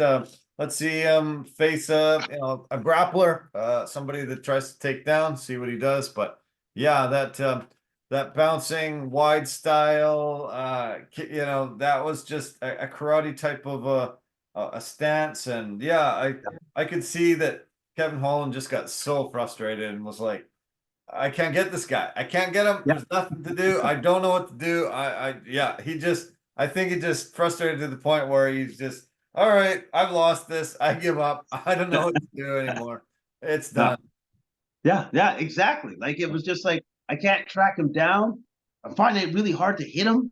And like, when I would try to cut off the octagon and stuff, that doesn't seem to work either. It's my MVP speed was on. It's just on a different level. Yeah. And it's going to be super hard for anybody in that division to deal with that. Yeah. Very, very difficult. Okay, the Gilbert Burns Jack Della Maddalena fight intrigued me quite a bit. It was number 4 coming in against number 11, and I was quite looking forward to seeing how Burns was going to do this. He looked great coming out of the gate. He was able to get some takedowns and was able to control his back. Was able to me. Dominate early on, and then Jack ends up was able to scramble out of one through a huge knee that just dropped Burns, and he was able to jump on him, do some great ground and pound. Dan Murgliata had to come in and stop it, but Burns was in control for quite a while until just one escape, that knee. And it was the beginning of the end right then and there. Yeah, like he kind of almost somersaulted out of that escape to get out. Yeah. But the fact that he was cognitive enough to know it's like he's going to reshoot as soon as we get up. So I'm going to throw the knee. And that's exactly what he did. Yeah. Got up, threw the knee immediately, caught Burns coming in as he tried to reshoot. Like that right there, that's his fighter IQ is off the charts. Yeah. Off the charts, because he was able to do that. And it was a close fight. It was a very close fight. I thought that the difference was Maddalena was actually putting together his combos more, as opposed to Burns just throwing out one shot at a time. Burns changed the dynamics of it by then going to a grappling heavy attack after that, because he was like, I'm getting a little bit outclassed here on my feet, so I'm going to change it up. And it was working up until the point in the 3rd round, until the guy managed to create a scramble, get up, knee him, boom. Maddalena, real deal. Real deal, man. Impressive. Very good comeback win there. Impressive. He called out Shavkat Rachmanov, and I would love to see that. That would be a heck of a battle. Oh, man. When he did that call out, and I'm like, oh, so those are the 2 guys nobody wants to fight in that division? And the one guy called the other guy out? Awesome. You got to make that fight happen. Yeah. Please make it. He tied. He's got a winning streak of 7 now that ties Ian Machado Gary for the most in the division. So yeah, make that fight happen. That'll be incredible. Peter Yan comes in, also ranked number 4 against a number 12 ranked fighter. We've seen these rankings in 3 different fights already in the 4 fights we're mentioning. Number 4 against number 12, you don't see that too often, but Jan was in a little bit of a nosedive recently, losing some fights and not looking as superior as he did when he was the champion, and really starting to piece everybody up. Son Yudong came in, very hyped up. Kung Fu Kid, really at 26 years old, 13 UFC fights already. This was his 14th appearance coming in at that young of age. Team Alpha Male's sort of golden boy, and Peter Yan was coming in, and I just didn't really know what we were going to see here. I really was impressed with Peter Yan's performance. I thought he won 2 rounds to 1, and that's what all the judges ended up saying as well. And I was, I think Peter Yan's back after beating a really tough young guy here. Tactical. Yeah. Got some takedowns at the end of rounds. Got some takedowns when it really mattered the most, especially in that third round. And also too the combinations that he was putting together. Great uppercuts, I noticed from Yan. Yeah. Great uppercuts against Song. Song is super tough. He was trying to counter, but like Yan just wasn't giving him a lot of opportunities for great counters. Like it was a very, very good performance by Yan against the Song Yadong. Yeah, he needed it. It was on a bit of a downward slide recently, and he really needed this fight. And it was good. I think it was more important for Yan to win than Song Yadong, so it worked out well. Okay, we've got the heavyweight battle. This was the featured prelim, a battle between Curtis Razor Blades, number 5 ranked, against Jalton Almeida, number 7th rank. Almeida was the favorite coming in, and Jalton looked amazing early, relentless on his takedowns, and was able to really dominate. And I just kept writing down takedown after takedown. It was 4, then it was 5, then it was 6, 7, 8, 9, 10. He had 10 takedowns, and I thought, okay, well, what the heck? And then the funny thing was, Dean Thomas came on just as it was coming into the second round, and he said, impressive. Almeida was impressive with those takedowns, but no damage. He didn't damage him. He didn't have any, strikes that put anything onto him where it had any possibility of ending that fight. And look out. And sure enough, he had to look out. Curtis Blades ended up getting this knockout victory, and in very, very, very impressive fashion. Huge win, just 36 seconds into round 2. He was able to put his lights out and get the massive win. Great sprawl. Timing was excellent on Blades, and then was able to pin Almeida's head in a certain position where he could strike it with hammer fists. And he struck that man with like 20 elbows, hammer fists. Yeah. It must have been 20 of them until Jalton just went, oh, and he crumbled. And it was just like, okay, I think it's over. Yeah. Ref? And it's like a couple more shots, and then the ref came in and it was over. But as soon as that man crumbled, because I was looking at that, I go, how many shots can he take in a row? 20. Looks like 20. That's it. Yeah. Yeah, it was funny because he had his head on his outside of his thigh, and he was just trying to grab, but just bam, bam, bam, bam, and those were just coming down as massive lunch buckets. And holy cow, yeah! Finally, you could see one just wobble him, and then another, and he just rolls over, and he was out. By the time Beltran came in to save him, he had already taken a few more hammer fists while he was on his back, and it was done. Very impressive performance by Blades, and gets the big win. Almeida said, I'm better in every department, but he was not better, and he could not take those types of shots to the side of the head, and he was out. I like Blades' call out after this one. He wants Tom Aspinall. Aspinall blew out his knee just seconds into their fight in England. Before that was the main event of a card. I think it was 2022, and Aspinall blew out his knee right away. Blades has now won 4 out of 5, and I could see them running that back. I think Aspinall would like another shot at that, and Blades thinks, this is my next opponent, my next victim, and we'll see. Aspinall is the interim heavyweight champion right now, so great call out. Oh, great call out. Fight could possibly happen, knowing that they still have to wait for Stipe and John Jones still has to recover, and That's looking like that's near the end of this year, anyways. So that fight could happen. Could Yeah. happen. Okay. Yeah, we got to fly through kind of the rest of it. Do you want to say anything against Macy about it? Macy Barber, Caitlin, what's her new name? Chukagian, Sermonera. whatever it is. Yeah, Sermonera. Sermonera. Sherman, yeah. Yeah.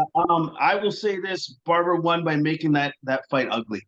Right. Like she had to make that fight ugly. She had to get up close and personal because Sermonera was like piecing her up at distance. So Macy knew the path to win that fight, which was to make it ugly, make Yeah. it into more of a street fight. And she got that done and she got the win. She is 9-2 now in the UFC. She's called the future. I feel like she's near on the brink of a title shot. They'll probably change rankings. Cinemera was number 4, Barber number 6. I think they'll switch those rankings coming in. And this is the division.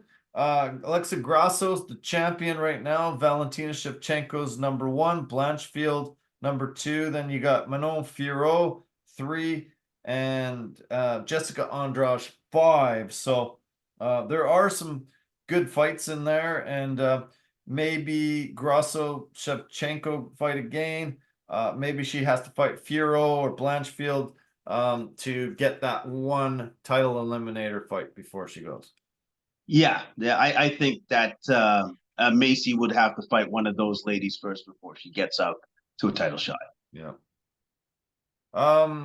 Mateus Gamrot, Rafael Dos Anjos.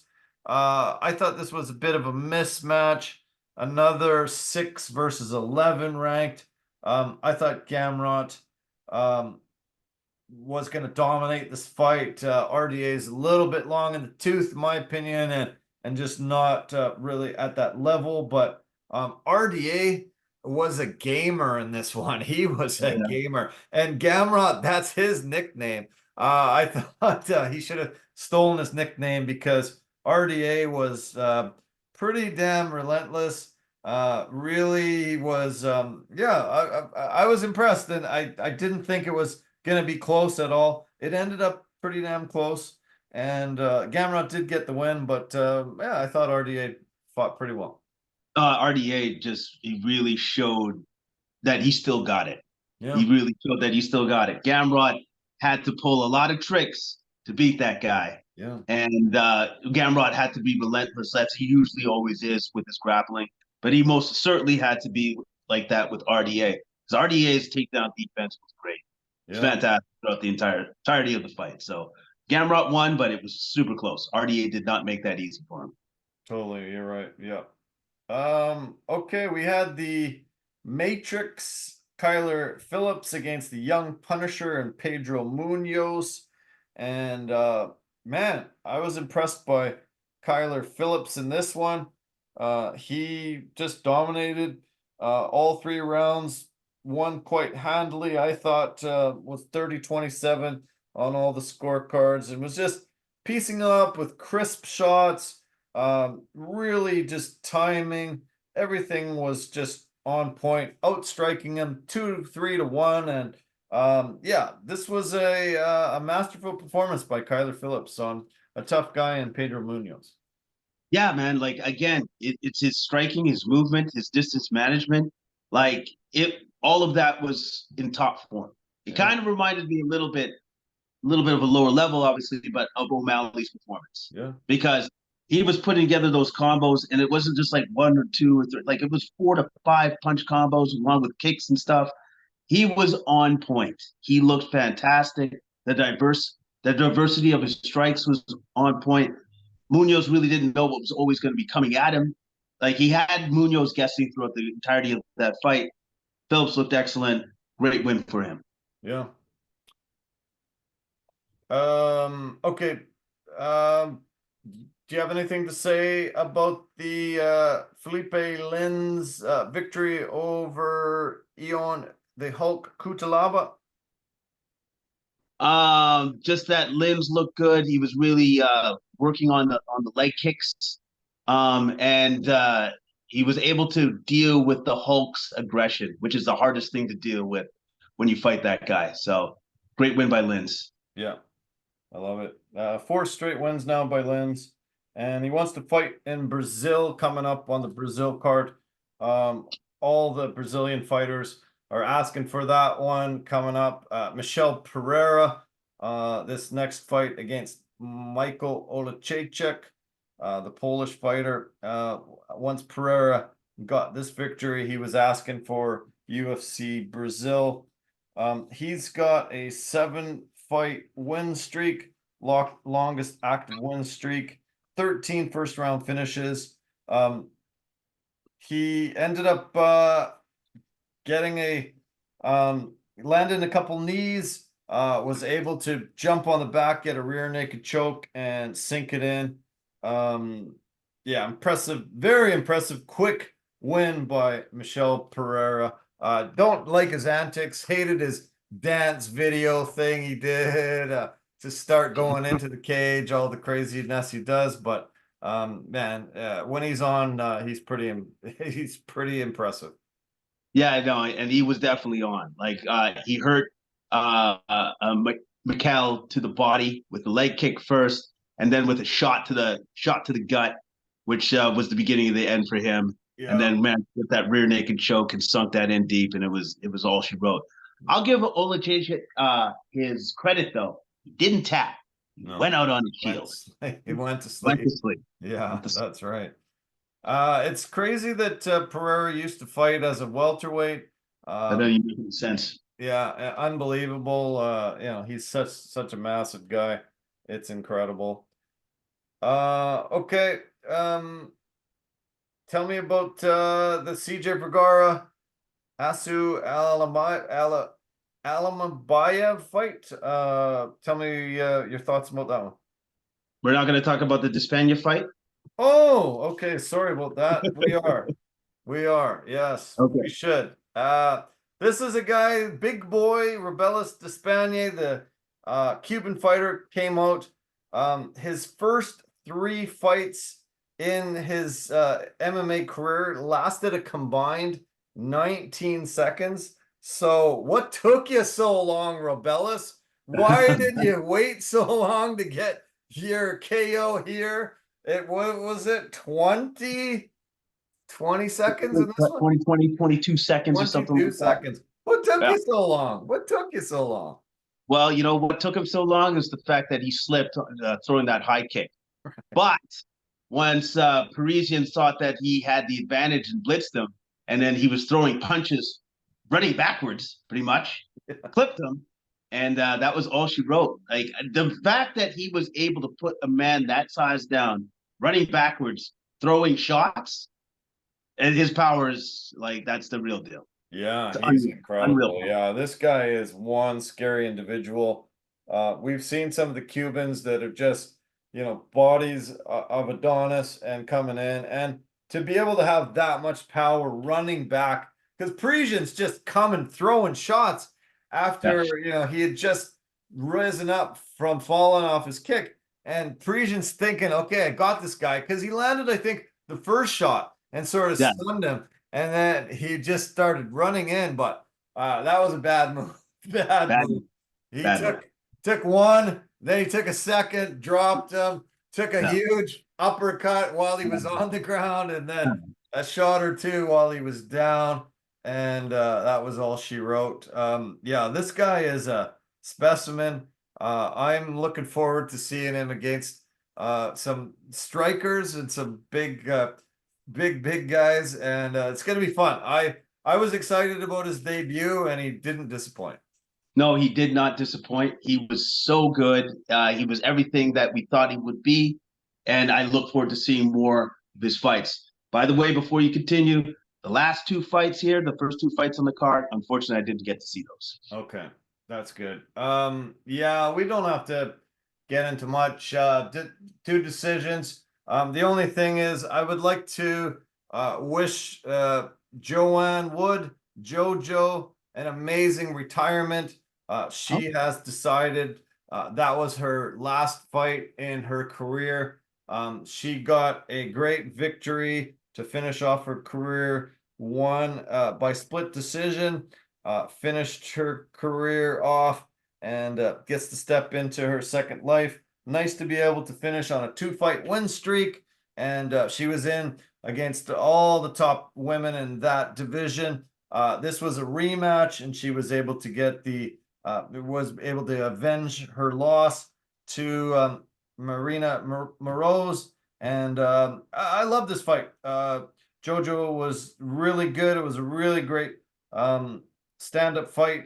Moroz kept trying for takedowns, getting stuffed, and Jojo was able to land this spinning back fist that really rocked Moroz and just turned the favor in front for Wood, and she was able to get the win in her last UFC appearance.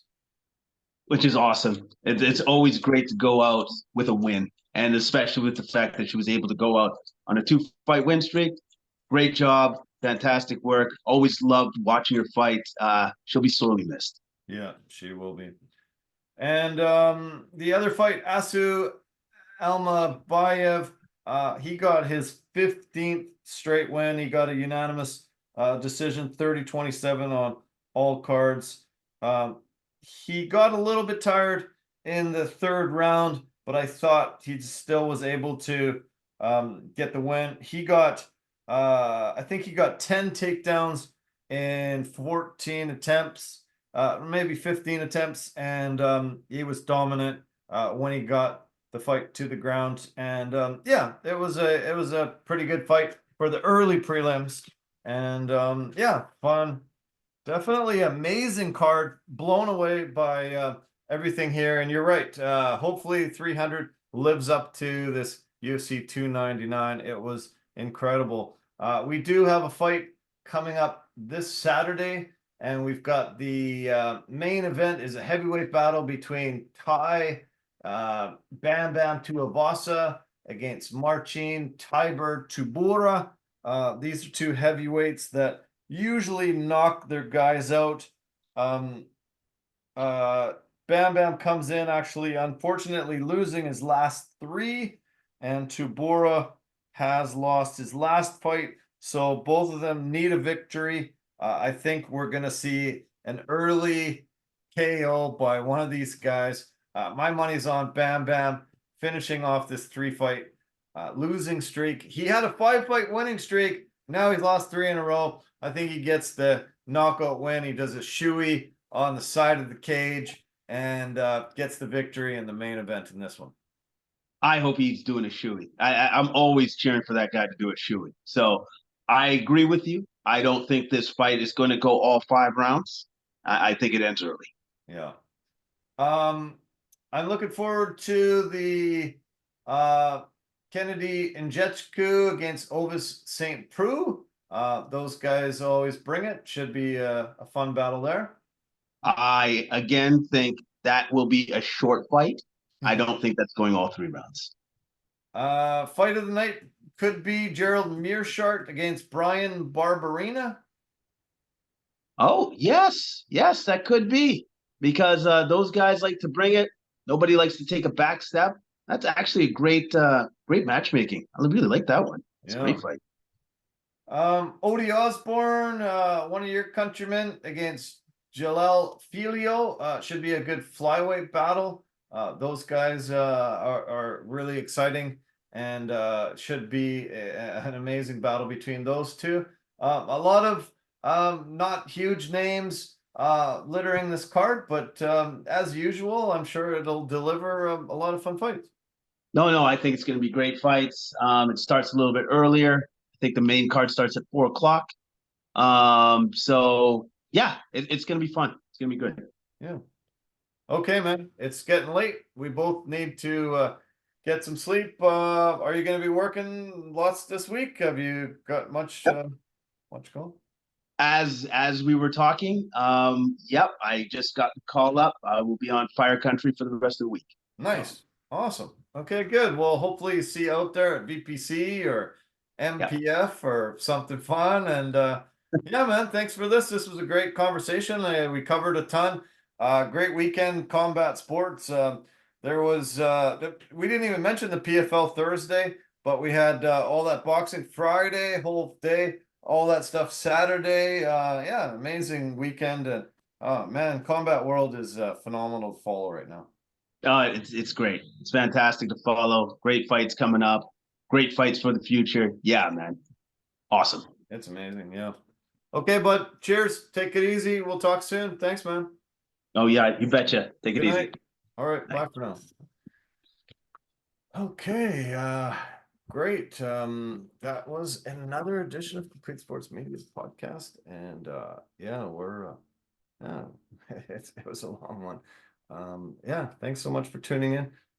Appreciate your support. And yeah, we will talk very soon. Love you guys lots. Thank you to our partners and sponsors. You know who you are. We will take care of you and you take care of us. Bye for now.